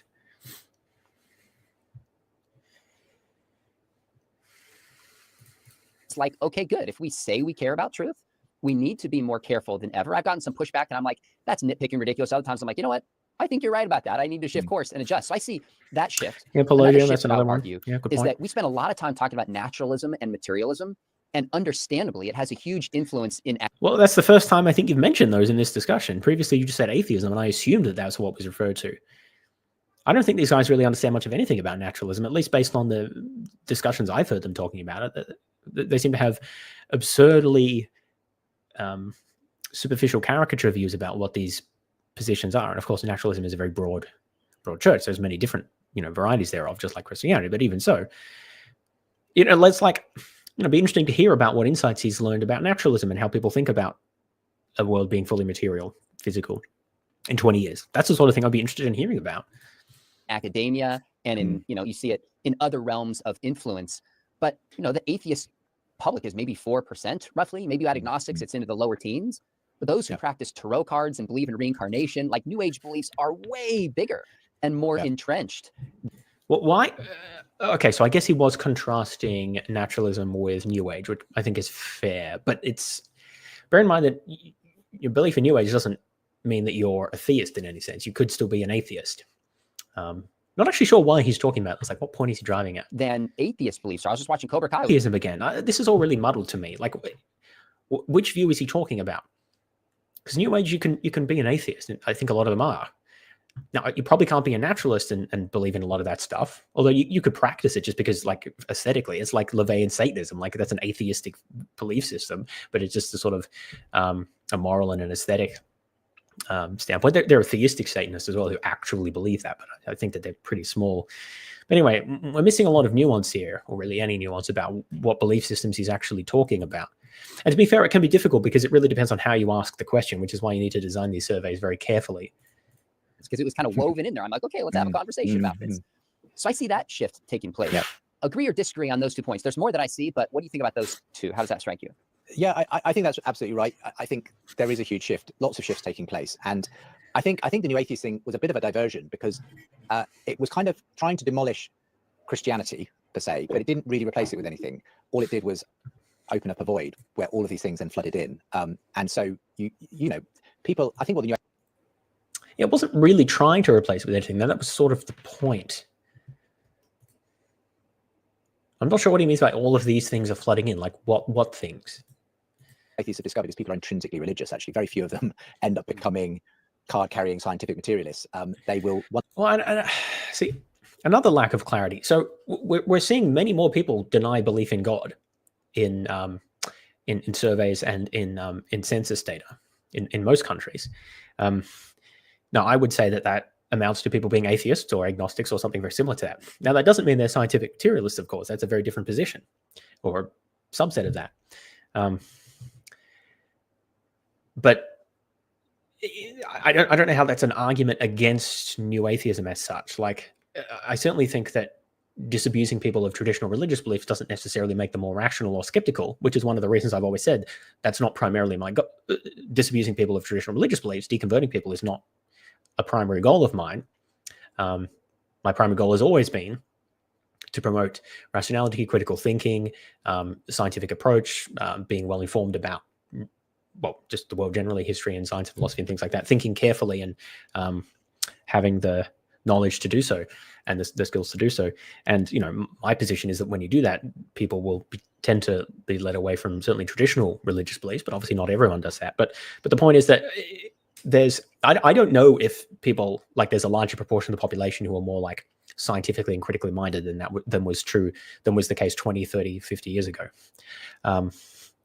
I suspect it's probably not the case, but, maybe the internet helps with getting more people like that, but it probably also helps the other side as well, like more people who believe in absolute extreme bonkers things like vaccine denial or flat earth theory. So it could be pushing people to sort of both extremes, if you like. So I don't know. I haven't seen data on this.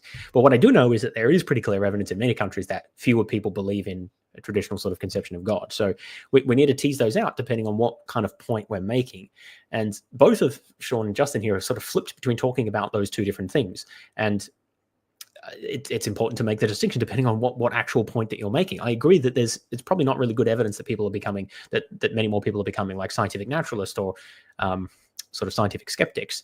There is good evidence that more people are abandoning traditional faith and becoming atheist or agnostic, at least on some definitions of those terms.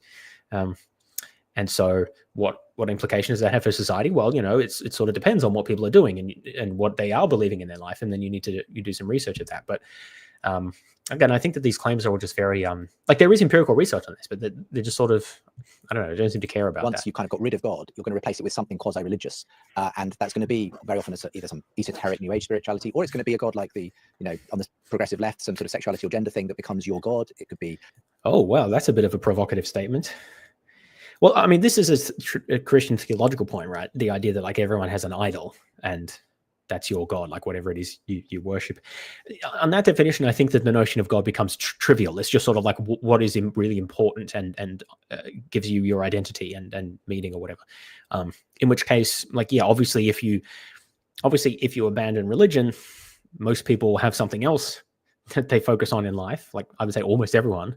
And if you just define whatever that is as your God, then sort of trivially people are going to replace God with some other God, right? That's kind of not very interesting because it's a rather, I think, silly and overly broad definition of God. And I think Justin is trying to make it seem like it's not respectable to replace, or it's like unjustified or problematic in some way to replace a theistic God with some other God. But it's sort of not obvious why that's true.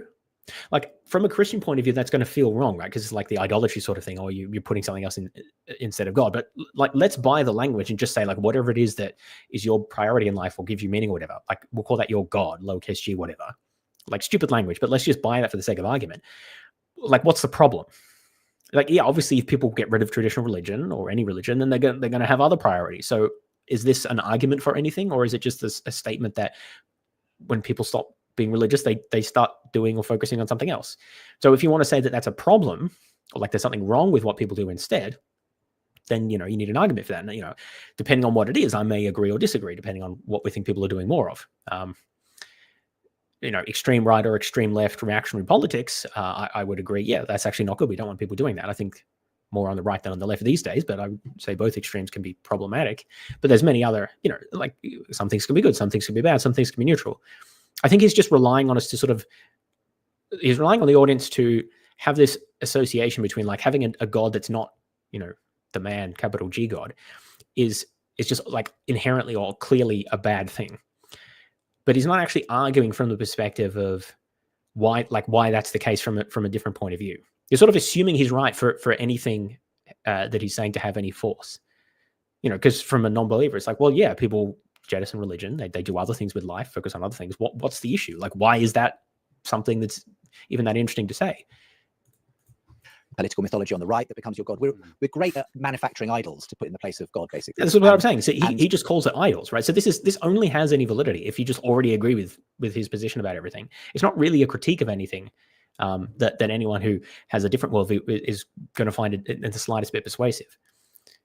I mean, and this is common to a lot of apologetics, actually, that the arguments, a lot of them at least, only make any sense if you kind of already agree with the position, or at least are very sympathetic to it. It sort of speaks within that language that internally coheres to, it's people with a certain belief set or a certain upbringing or way of looking at things, but doesn't really withstand external criticism or attack. And this is a good example of that. Like, there's no actual substance to this critique. It's only appealing to people who already agree with him. Yeah, pretty much. Like, this is just a rhetorical device and language that's used to demonize people you disagree with. Instead of just saying, like, yeah, when people leave religion, then they focus on other things in life. That's really all he said, like, if you strip the language out of it. So again, what is the problem? Well, some of the things they're focusing on might be bad, maybe not. Like, that's the interesting question. And he hasn't really said anything about that should make us think one way or the other. New atheism had this very sort of naive idea that once we get rid of Christianity, we'll just go forward into this scientific utopia. And of course that didn't emerge. I don't think anyone really, like, I don't know. Maybe some new atheist figures sort of spoke like that sometimes, but that's not my sense of it. I don't think that many new atheists had that. I mean, I'm happy to say I was a part of the movement. I was always critical of some aspects, but I think it did some good, and I would defend that position. It was important for the time and had its value. But I don't think many new atheists were saying that, like, once we abolish religion, like, that's job done. I don't know. Like, that's an empirical question. Can you find people making those sorts of claims? But this doesn't cohere with my sense of what people thought. They just thought that this was a big priority and we're going to focus on that. But there's a whole bunch of other things that at least many new atheists also thought were problems as well, like people promoting alternative medicine, for example, that leads people to accepting non-evidence-backed beliefs. A lot of people are concerned about that. Or conservative political viewpoints that are based on, like, preserving a unhelpful status quo would be another example. Or people believing in anything that's based on dogma, essentially. And organized religion is an important and the focus of that movement, but I don't think many people thought that was the only thing. So I think this is really a straw man. Merge, and so I think you're absolutely right that this is the landscape that we're dealing with now. I think, in a very ironic way, at least the thing that the new atheists and Christians broadly did have some common consensus on was the idea of objective truth, and the fairly modernist idea that there is a truth to be debated. And now that that's so under attack, even in biology and lots of other areas, it's funny that a lot of, I talk about this in the book, there is a lot of so the only I guess prominent social movement that I'm aware of that really attacks this idea of objective truth is sorry,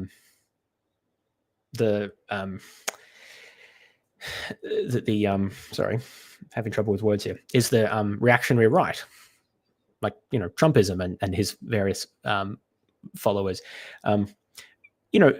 We just had the whole Signalgate debacle where classified military information was released to a reporter, and then we just had people from the administration and their bottom feeders from Fox News and others just saying, no, that didn't happen. It's just complete denial to accept reality. Like, it's of course this has always happened to an extent, but again, in different political and social environments, it can flourish more or less. And we're, I think, seeing that as a huge issue, that there's just a complete rejection of the idea of objective truth. And the funny thing is, a lot of these people, at least, are avowed Christians. Not all of them, of course, but there's certainly a big correlation there. Justin mentioned in biology, which is interesting because, there are lots of people with different beliefs about sexuality and gender and things like that who don't necessarily have well thought out views. I'm happy to say that, and that's true for pretty much any position, right? But the idea that there is that there's a distinction, say, between sex and gender, and that potentially someone's gender and or sex can change given various social context or given certain actions that one can do, I don't see how that's a denial of objective truth. That's really just a different way of looking at sex and gender. Like, I guess there are some people who take a very strong postmodernist view on these sorts of things, and they just want to critique existing knowledge systems and power structures and not really put anything in its place to replace it. But even those, I don't really think that those people like Foucault, for example, they're really objected to the idea of objective truth. They just don't. Well, at least this is how I understood it. They don't think we can really have access to that because of the power dynamics at play that prevent us from having an unbiased view of these sorts of things. I think that's to an extreme view, and I don't agree with that. But the point I'm making is to just sort of off the cuff cast aspersions on a sort of very vaguely defined group of people, making a vague reference to biology there, as if there's a whole bunch of people just denying the idea of objective truth. No, Justin, people disagree with you about in that particular case, what the basis of sex and gender and what defines them. Like, that's not thinking there's no objective truth. Again, maybe there's some people who kind of think that or argue along those lines. Yeah, but there's like misinformed or sloppy people everywhere. But disagreeing about a fact is not disagreeing about the existence of objective truth. Disagreeing about the existence or denying the existence of objective truth is when people just flatly deny that things are the case when they just blatantly are. Again, like Trump's cronies do about all sorts of things all the time. So I really take objection to that. Like, if you're going to say things like that, if Justin's going to say things like that, I think he needs to back that up with like fairly specific examples. And I just don't think it's the case that our society is broadly like, again, apart from Trump and his ilk and people trying to copy him, that our society is broadly one that denies the existence of objective truth. I mean, consistently, people who've been critical of Trump have highlighted how much he lies and misstates the truth and makes misleading statements and deliberately confuses the issue and allows people to come under misconceptions about things. January 6th, there's another example of this. The election, like so many examples of this vaccine denial.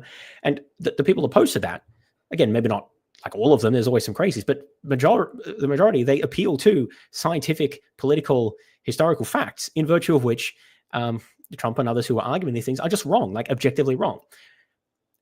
So I just don't get the sense of what Justin is saying, that because some people disagree with him about the nature of sex and gender, that means no one cares about objective truth anymore. I think that's just wrong. I think that's his ideology clouding things here.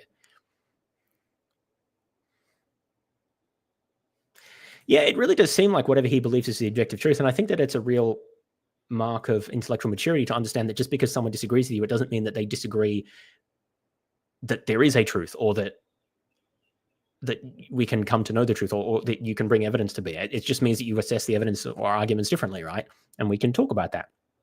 It doesn't mean people don't believe it, that there's a fact of the matter. Like, I mean, I don't want to get too much into it, but the idea that a lot of people who promote, because I assume this is what he's referring to, like the trans rights and things like that. It seems to me that, again, that like there's always people who say misguided things in every movement, right? But it seems that the vast majority of these people say that there is a fact of the matter about whether a trans person is like a man or a woman, and like that there is a fact of the matter about that. It's not just up to anyone's opinion, right? Now, you could ask about what grounds that fact. What type of fact is it? A biological, social fact, and things like that. But they're like pretty adamant that there's an answer to that question. That's not at least purely subjective. It's not just dependent on anyone's point of view. Maybe it's a social fact, but that doesn't make something not objective, right? Just like, the price of eggs is a social fact, an economic fact. It's socially contingent, but that doesn't mean that it's purely subjective. Like, it's objective and a social fact as well. Anyway, it seems like Justin's never really thought about things like this, or if he has, he's not manifesting that understanding. Because, again, just to take that case that he mentioned, it seems like in that case, the vast majority of people who he disagrees with do think that there's an objective answer to the question, and they just disagree with what Justin thinks is the objective answer to the question. So that's fine. You talk about it, right? You give your arguments for and against, but you don't say that the other side doesn't believe in objective truth, unless the other side is just blatantly ignoring evidence and, spouting, propaganda that has no connection to reality at all. Like I would say a lot of Trump and his supporters have done. Now, I'm not saying, by the way, that Justin needs to be a Trump supporter. Like, I don't know what attitude he has towards him. But the point I'm making is that Justin's version of Christianity absolutely has very strong support with many people who are Trump supporters, and there's strong correlations there. So we can't ignore this connection and pretend it doesn't exist. Unexpected bedfellows now who kind of have a common cause, both Christians and atheists, who maybe are pushing back. Well, it depends who you're talking to, right, about whether they disagree with an objective fact. But what I'm saying is that Trump's modus operandi is to just completely cloud the issue about objective facts at all. Yeah, I mean, I think I already gave examples of this about like his. Look, a good example even from years ago is the whole Obama birther thing, right? Like just saying that Obama wasn't born in the US. Like that's just something that people made up with no basis at all. And then people like Trump just say it over and over and over and over again, and they're just completely disinterested in evidence to the contrary, or just any evidence, actually, not even to the contrary. They're disinterested in the question of evidence. And this is why I think that like people like Trump and his at least some of his supporters and enablers are actually disinterested in the question of objective truth, because they just don't actually care. What they say is purely based on what's politically expedient. And there's not even an attempt to like marshal facts to support your position, which everyone does. It's beyond that. And it's a situation where they simply say whatever is convenient for them, no matter how blatantly obvious it is that they are just lying or obfuscating. And that's what I mean by like, I don't mean that every Trump supporter thinks that there's no such thing as objective facts, but I'm talking about the way that Trump talks and the way the movement manifests. Again, and just look at Signalgate, just look at January 6th, like the way that this discourse occurs. It's just making things up with absolutely no basis in fact and just completely ignoring everything else and just repeating the same lies or misinformation over and over again.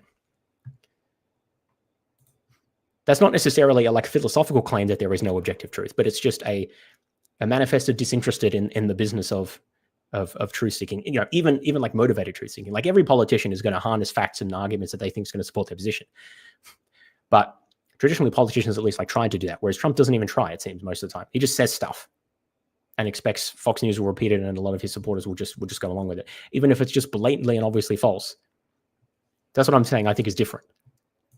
Anyway, like that's all phenomenon that could be discussed. They're eating the cats and dogs. Like that's another example of this, right?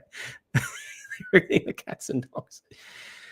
Anyway, back against some of that stuff. Sorry. So I was at, just recently the ARC conference in London, and this is a sort of conference. About 4,000 people all under one roof. A lot of them are Christians, but a lot of them are secular, atheist, agnostic people.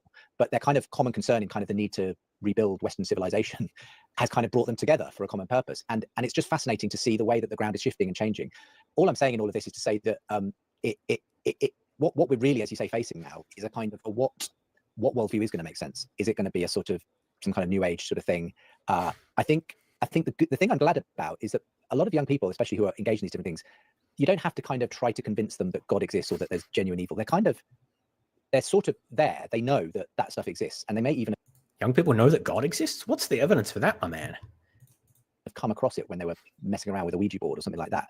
I think now. Wait, what? I think that. Does he think Ouija boards are like real? Like that there's an actual supernatural phenomenon there? Does he not know about the idiomotor effect? I would love to hear him talk more about that. It's like, oh, they've come across evidence of like the supernatural through Ouija boards. Like what? what are you talking about? Oh dear. The opportunity it presents Christians is to say, you're looking, like Paul said to the Athenians, you're searching for God, but you're kind of looking in all the wrong places. Let me tell you about the person you've actually been looking for. And I'm quite excited at that opportunity because it feels like that's just really condescending, I would say. Like someone might be searching, right? Looking for meaning in life or answers or whatever. And I think the appropriate way to address that is saying something like, open and honest. Look, here's, I'm a Christian in Justin's case, or you're a Muslim or an atheist or whatever you are, you say that this is who I am. This is where I come from. And here's what I think about these issues. Here's what makes sense to me. Here's the arguments that I considered. Here's how I practice. Here's what's meaningful to me. And here's how I think it could be helpful for you. Right. That's just open, straightforward, honest. You have a discussion. You explain why you think that the other person would benefit from looking into your beliefs and maybe accepting them. Right. I don't have any issue with that. But when you say like, oh, what you're doing, you're actually looking for the thing that I believe.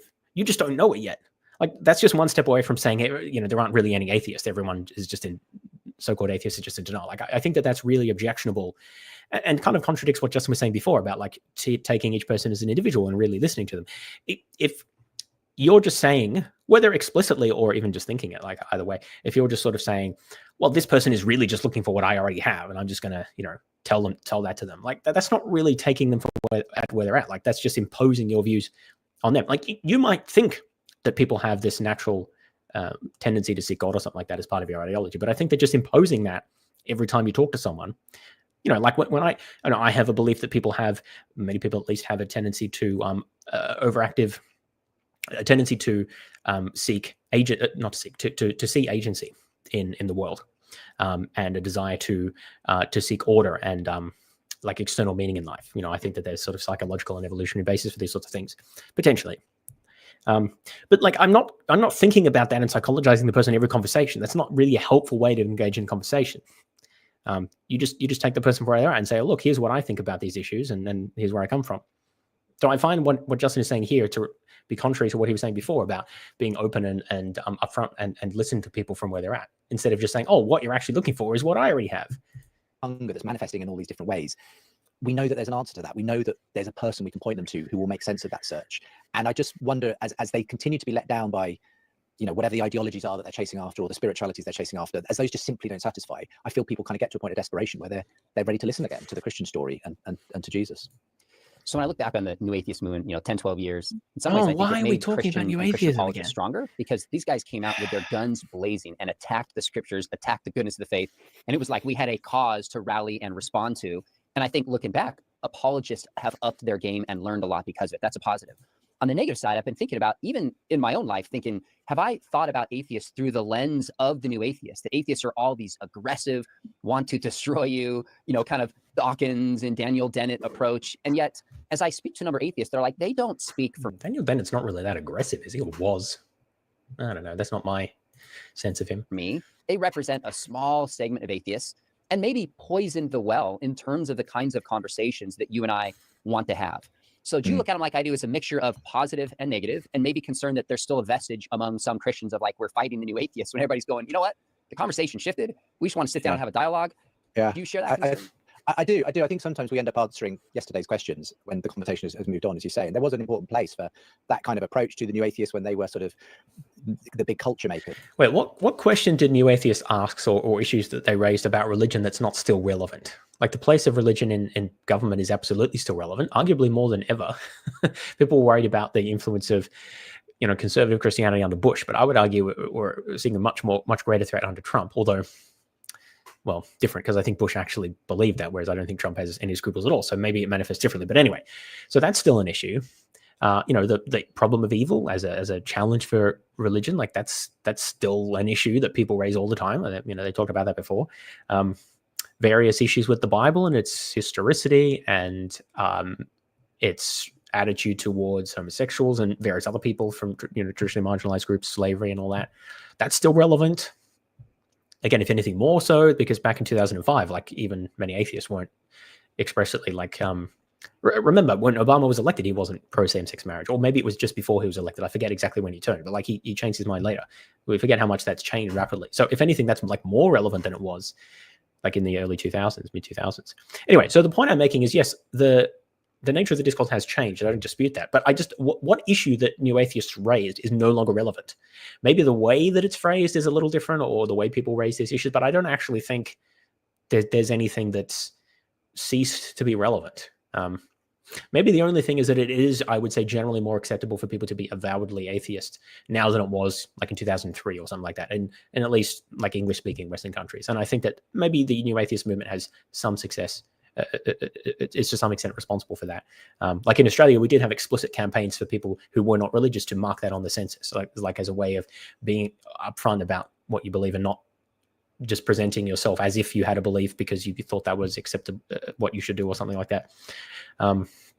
Anyway, so like that issue is maybe less relevant, but it's still, I think, quite relevant in many subcultures or like parts of the US and so forth. And everything else seems to be just as relevant as ever. So I don't know. I don't really understand what Justin's talking about here. Like, what specifically is no longer relevant of the mid 2000s. But as you say, I think that movement has waned. A lot of the people who were perhaps invested in that quickly grew tired of it and weren't so keen to be associated with it. They didn't speak for all atheists, of course. And what I found is that even those who were part of that movement, a lot of them have changed their tune. Again, I was at this art conference and I spoke to 2 or 3 people who basically all said the same thing to me. These were atheist agnostics who all said, yeah, I was very much on board the Richard Dawkins thing. I was cheering them on in the mid 2000s, 2010s, but I've completely changed my mind now. I think. Yes, this is a point as well. New atheism was largely disinterested in apologetics. This was certainly my experience, and I always had more of an interest in apologetics and thought new atheists should engage with that more explicitly. There were certain debates, but for the most part, people like Dawkins, in fact, who out of Dawkins, Sam Harris, Daniel Dennett, or who have I forgotten?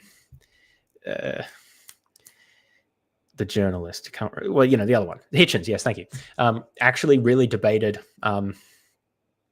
like philosophy of religion. Like, Hitchens had a debate, I think, with Craig, and I kind of liked what Hitchens said, but he didn't really address any of Craig's arguments. He just sort of made fun of him and talked about some of the harms of religion. So, like, I never really got the sense that new atheism was very interested in apologetics or countering much of the. There was maybe a bit more of a focus on young earth creationism, but I mean, like, specifically arguments for God or for Christianity and things like that. I don't know, very minority within the movement.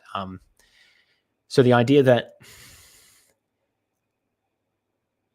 the idea that there's been any significant, like, the atheists came out in full force refuting apologetics, and I just don't think that's true. It was really focused on the political and social aspects of religion and not primarily, like, yes, there was a rhetoric of it being irrational, but there wasn't much interest in I mean, Dawkins had an interaction with this, right, where he was talking with someone from the Church of England, right? And Dawkins was talking about a lot of the popular conceptions of theism and Christianity that are widely believed. I can't remember the specifics.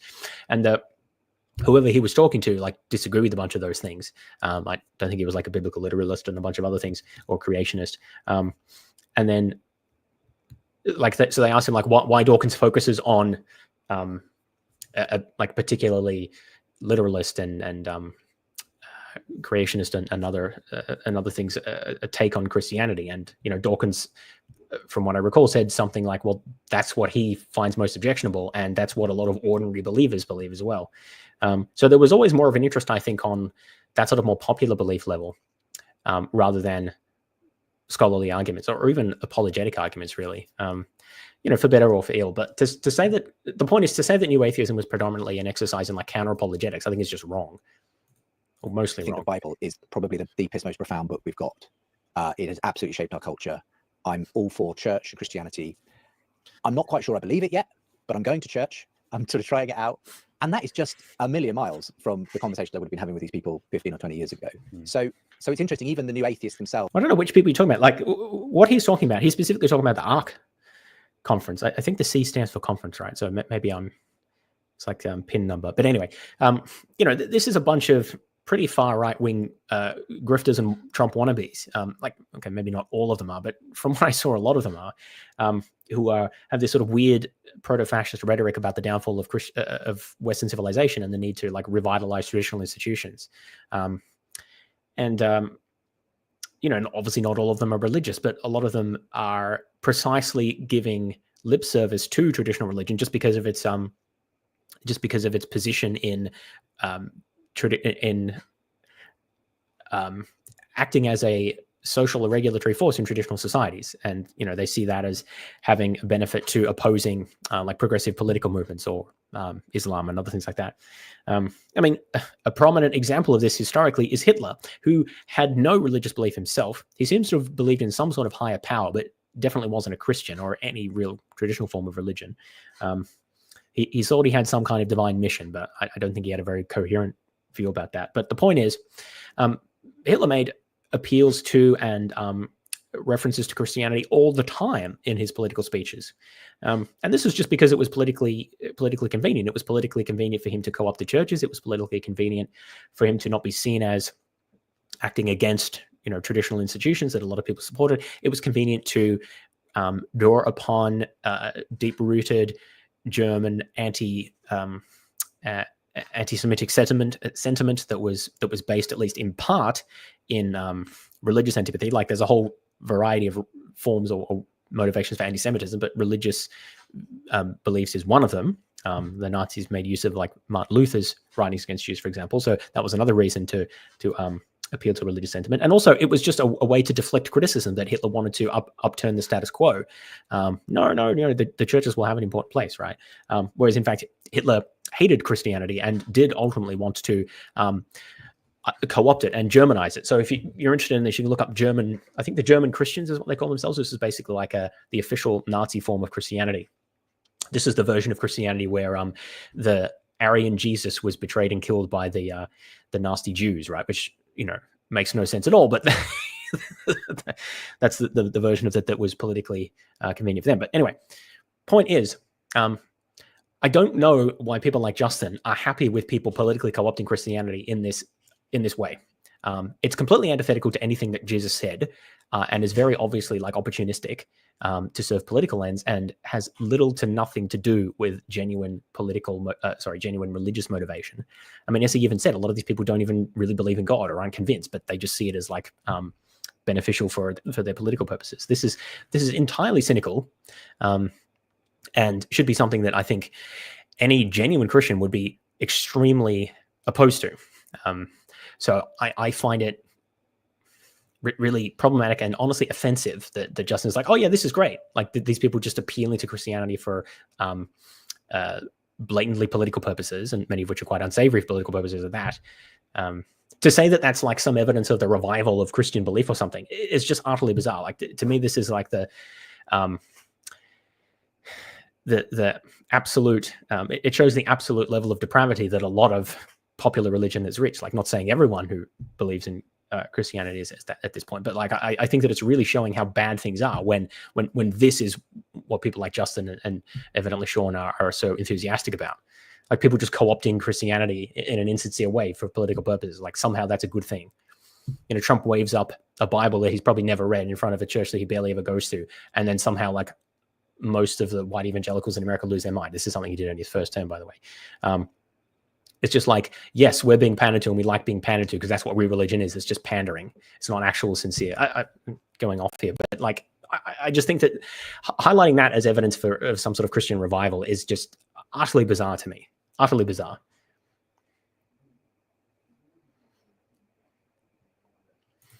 Christianity to them is a political project first. Well, there's different takes on that. Like, there are people who genuinely believe that they want to have a society in which, like, these are the actual theocrats who want to have a society dominated by religion. But like, Trump is not like that. Like, to give an example, like, Trump doesn't care in the slightest about religion. He's just using it as a tool. And I think a lot of these people on the right are in that position. Now, some of them are the genuine theocrats who really do want to, who really do believe this stuff and want to put religion in that position. There's an unhealthy marriage between the two. If you look at Franco with Spain, there's maybe an example of that. Or I suspect that Franco is probably more sincere than others, where I'm not too sure about that. But like, so there is a history of conservative, particularly Catholicism, but not exclusively, aligning with fascist or quasi-fascist movements to maintain dominance of the state. I don't see how sort of a genuine Christianity can really defend something like that. But anyway, have grown up, you know, and they're kind of reconsidering things, and not all of them have kind of made it across the line to Christianity. But this so some of Trump's team definitely are of the more theocratic viewpoint. I was saying that Trump isn't, and this is where the unhealthy marriage comes in, right? You get a combination of the two, and some people it might be hard to tell, to be honest. Really different openness I'm encountering among a lot of them. Yesterday, I was having a conversation in a class. I have an undergrad class at Biola, and it's about 25 juniors and seniors. It's called Gospel Kingdom Culture. So it's hot ethical issues, apologetic issues, and spiritual conversations. And I was asking my students, I said, how well do you think most Christians do in just having a dialogue with others in an authentic, civil fashion who see the world differently? And I think my students do this amazingly, but let's just say they were very less than optimistic that most churches and Christians do this well. I'm going to somewhat put you on the spot, but if I said, all right, Justin, on a scale of 1 to 10, 1 the lowest, 10 the best, if you were just from your experience, how would you rate Christians as a whole being willing to just lean in and meaningfully engage those who see the world differently with curiosity, non-defensively? How would you rate the church as a whole, if such a thing is even possible? I would say, I don't know, maybe. Wait, before he gives his number, obviously I can't speak for the church as a whole, only my limited experience interacting with people. And I've interacted with some people in American context and in a few different Australian contexts, mostly like Anglican, but also like some Baptist context. Well, I'll exclude my Mormon context. That is a little different, and they probably wouldn't include that anyway. But overall, I would say maybe a 3.5 if I'm generous. There's usually some degree of openness, and I haven't experienced like outward hostility. But there's absolutely a lot of defensiveness, and there's a lot of avoidance, and a lot of people who just won't talk to you or will stop talking to you when you start to actually ask some difficult questions or push back a bit. And there's usually, in my experience, a reliance on stock answers that I don't think have been really thought through very well. Justin himself kind of said that before, that he relies on those. So I personally regard that as a fairly superficial form of engagement, but it could be worse. Yeah, it could be worse. I would say it's better than my experience in Mormonism, which I'd rate as pretty much almost a 0. So yeah, I have found that like mainstream Christianity is better at having these sorts of dialogues and engaging with criticisms than Mormonism is, but that's not saying very much. Anyway, so my rating would be a 3, maybe 3.5 in my experience. What is he going to say? A 3 or a 4. Oh! I think it's getting better. And it does depend a bit on the... Got it. Absolutely nailed. Proof of divine intervention there. Context as well. I think churches that have kind of been in a kind of very secular environment for a while are just a little bit more attuned to how to have the better conversations. I think it's the churches that have kind of been able to live to some extent in a Christian bubble. I'm thinking maybe parts of the Bible Belt and that kind of thing, where it's a bit more of a culture shock to kind of navigate helpful conversations because, you haven't had to think outside of the parameters so much of your own sort of Christian culture. I think the reason... If Habermas had witnessed that miracle, he would be using it in his videos as one of his many big long lists of miraculous experiences that prove the divine. Absolutely nailed it. Unbelievable kind of worked very well, worked as a kind of UK show, but that was listened to all over the world, including, a lot of people in America, was because we were coming from that very secular culture. We were used to that being the environment into which we were speaking. And so a lot of Christians had just grown up, me included, sort of having to navigate those kinds of conversations, knowing that, this is going to be uncomfortable, but we're going to do our best. And we have to try and make the best of this situation we find ourselves in. There was no assumption that Christianity was the kind of the de facto assumption or anything in the culture anymore. And I think that helped because actually, I remember when I, bumped into John Mark Comer some years later, who'd been doing ministry out on the West Coast in Portland. And he said, in terms of American cities, we are the most secular city in America. And he said, the reason I find so many people listening to the Unbelievable show here is because you get it. So I think Unbelievable turned out to be very popular on those kind of more coastal cities, which were much more on the edge, the leading edge of the kind of secular thing in America. Less popular, arguably, in the Bible Belt because they weren't having to have so many of those conversations. So I just think, I sort of forgot what you asked me originally, but the point is, there's some churches are getting better, but they're kind of being forced to get better at having these conversations because of the encroaching secular culture. And I think it's, again, one of the benefits of the new atheism was forcing Christians to think better, to dialogue better. I do see it as a kind of a bit of a God-given gift, actually, Richard Dawkins and everything, because it did force us to step up our game apologetically. The Unbelievable show, I'm sure, wouldn't have existed without the new atheism. But at the same time, so all the things that we often think were terrible for Christianity, atheism, secularism, and so on, they've actually helped to improve our game, actually, at answers. Yeah, we should probably have a discussion about this word secular, because pretty much all apologists that I know use this in a negative context, even though secularism was originally promoted by Christians in Europe who wanted to stop killing each other on the basis of religious differences, and the idea that, let's separate out the political sphere from the religious sphere, at least to a degree. It developed over time.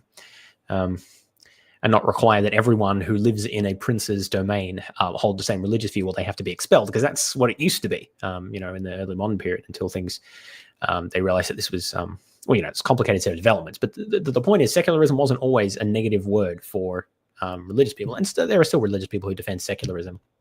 But the way that the word seems to be used in an apologetic context now seems to have almost no bearing. It's almost just a catch-all for stuff that they don't like. It's kind of a little bit like woke, but actually, I kind of like that connection now. It's like the religious form of woke. It's just like everything that I don't like, which is kind of vaguely opposed to me in some way, I'll just label it as secular, even though it's really unclear what's being referred to. I think that's what it is. It's like the religious apologetic version of woke. Although, the history is a little different there. But anyway, you get the point. And I think there are just a number of churches that are still perhaps trying to catch up with that, because they've just been a little bit behind that kind of that's wide secular culture that so many of us are now completely used to. Well, I think that contextualization makes a lot of sense. There's transferring to the other side again. In Portland versus maybe in rural America and Central America, where people have not faced some of those challenges as existentially and directly, but we're seeing that change as well. I'm curious, Justin, where does your just willingness and desire to have these kind of civil conversations come from? Is it your wiring? Is it an experience that you had? Is it just kind of assessing culture and figuring out what is needed at this moment? Is it being British? Is it a combination of all these things? Because people ask me that question often, say, you Justin, have a similar way of dialoguing with people, and I have my answer to it.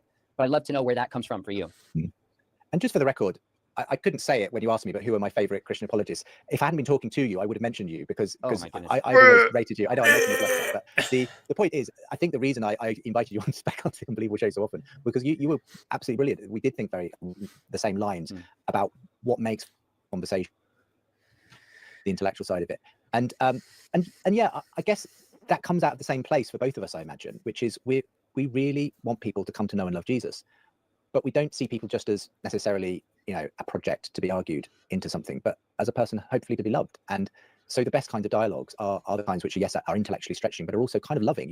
You take that person seriously. You don't dismiss them. You don't just treat them as a project or whatever. Well, but hang on, Justin, just before you were saying that whenever you interact with someone, you think, I don't think he says this, but at least thinks that, oh, well, what they're seeking for is what I have. Well, that doesn't really sound like taking them seriously as a person from their own circumstance, and it seems more like treating them as a project. Is like viewing them teleological purely in terms of what you can lead them to, or in fact what you already think they're leading themselves to, but they don't realize it yet. I don't know. I think there's a tension here about the way that he speaks about that now and the way that he spoke about that there, that he maybe doesn't realize or appreciate. And that's the thing I'd love, you know, in a way, one of the things I didn't anticipate when I launched, you know, a dialogue show like I Believe was just how many relationships it would end up in, how many friendships I would have with people across the aisle, and the way in which that actually, in all kinds of interesting ways, makes a big difference. It really is. It turns it, as I say, from being this moving intellectual counters around to something that's really real, because you get to know people and you get to know really the things real. that are sometimes behind the intellectual questions, and you kind of go on a journey. You know, I had the privilege of going on a journey for over 17 years with some people who just checked in, you know, once a month or once a week even, and you just got to see the way that they progress, you know, their change of mind, sometimes years in the making, and that's what fires me. You know, I just feel like God's given me this burden to have these kinds of conversations. I'm doing it in a slightly different way now since I moved on from the Unbelievable show, but yeah, I'm feeling that Unbelievable. It's a space I actually want to move back into because I kind of miss it. What's he doing? There's something really real about having conversations rather than debates, and that's what I think God's asked me to do, and that's what I love doing. How is it a burden if you really love doing it? Like, it seems like a pretty cushy job, to be honest, talking to a bunch of people who don't have much background in what you are defending. Like, not having to, of course, the conversations are better than debates, because in debates you actually, well, again, I've said not always, but at least have to interact with someone who has more of a established expert or more credentials, or at least generally more educated and articulate, as opposed to like random undergrads at universities or whoever he's talking to. Yeah, like, it's much easier to do that, and you're likely to feel better about yourself and feel like you're always or nearly always getting on top, right? And again, not to say that there's never a place for that, but as I was saying before, like, it's also important, if you really want to challenge your ideas, to subject it to critical scrutiny for those who are, you know, thoughtful and have a well-developed alternative, and can really press you on the details of the arguments. So it's a little bit lame to just say, well, you know, that's not as fun as just like talking to people who don't really know what they're talking about, and like just coming across as, you know, just doling out his what's the word he used before? His I forgot the term he used, but doling out his like cached answers, his preset answers about evil or whatever else, but not really like engaging with, like, talking about them in detail and critically analyzing them. So, you know, that's a bit lame, I think. And I think I'm going to probably leave it there. I've really back's hurting. I probably need to take some more pain meds. And yeah, I think I've had about enough of this, but it was kind of interesting just to see where Justin's coming from and what they had to say. It was really lacking in substance, as often these conversations are. I don't know what the big insights were. The only insight that I could try to articulate is that the apologetic space discourse has changed since the mid-2000s because of people like Jordan Peterson, Joe Rogan, and whatnot, and the sort of more political aspect and the decreased relevance of new atheism, and that the more people are coming to the discussion from not having any religious background themselves.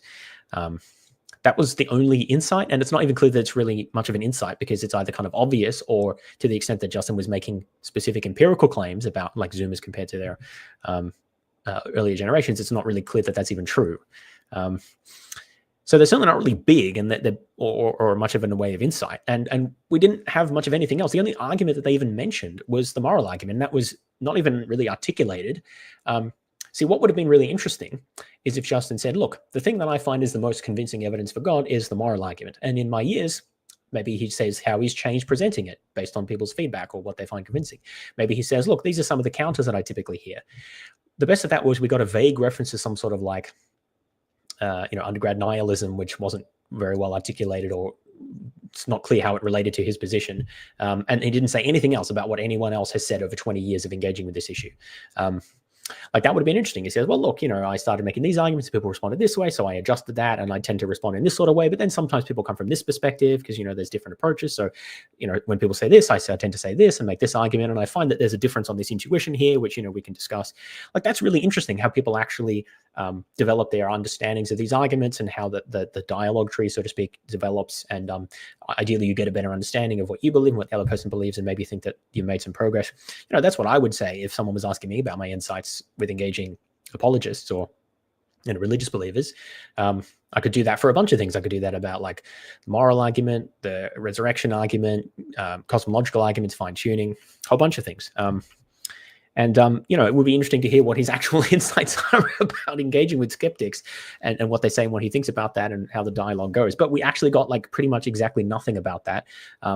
whole bunch of the episode was talking about John Lennox, and then they were talking about like Peterson and his ilk, and then like that like pseudo-fascist politicized Christianity is like great for some reason. It's, you know, good to be nice to people, but also like don't treat them as a project, but also like kind of treat them as a project. Yeah, just a lot of waffle and nothing really very interesting, unfortunately, but still interesting in this in the sense that there wasn't anything interesting, if you see what I mean. Like, you know, we got Sean McDowell and Justin Briley with an hour to talk about their insights from 20 years of engaging with skeptics, and they have no insights, or at least none that they're sharing with us.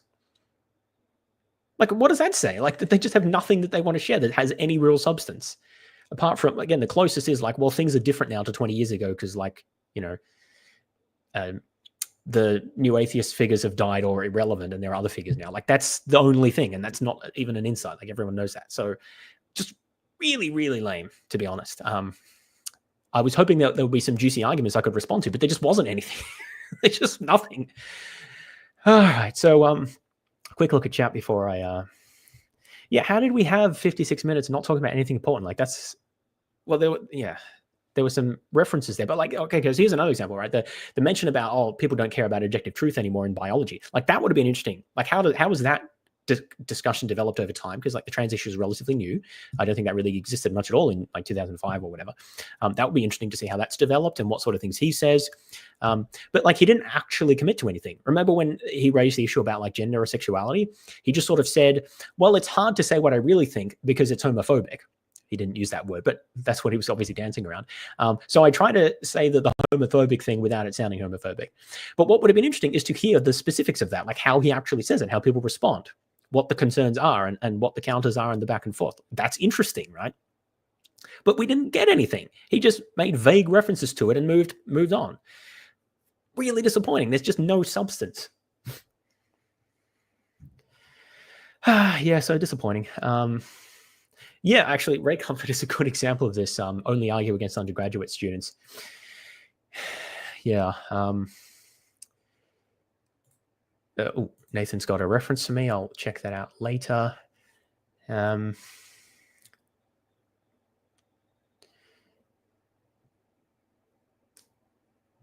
just having a look at if there's anything else I want to talk about in chat. I think that will probably do. So in terms of what's coming up next, I don't know when the next Bad Apologetics will be. Ask Nathan about that. But the video that I want to work on next is the response to let's turn this off. Response to faith because of reasons, like 9-hour defense of substance dualism, which is right up my alley. Long videos and philosophy of mind kind of stuff. So I won't do a live react to that because that would be probably about 24 hours long, which is not ideal. So what I'm going to do is probably take bits of that and like do an edited video. It'll still probably be quite long, but I don't know. I'll try to make it manageable, and then we'll see if we can get him on to like actually have a discussion about it. But anyway, I think that this will be interesting, and hopefully we can talk about some important stuff in philosophy of mind. So looking forward to that. Otherwise, I'm also yeah, thanks for coming.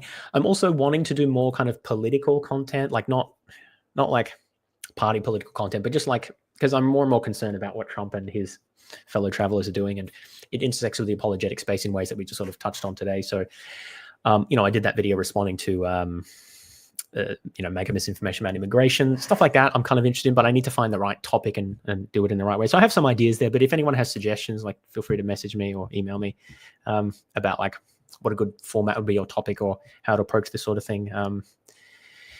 Yeah, so I'm thinking about that and, trying to stay sane, and being sick doesn't help, but, that is how it goes. All right, that'll do for the moment. Thanks, everyone, and I'll talk to you later. Bye.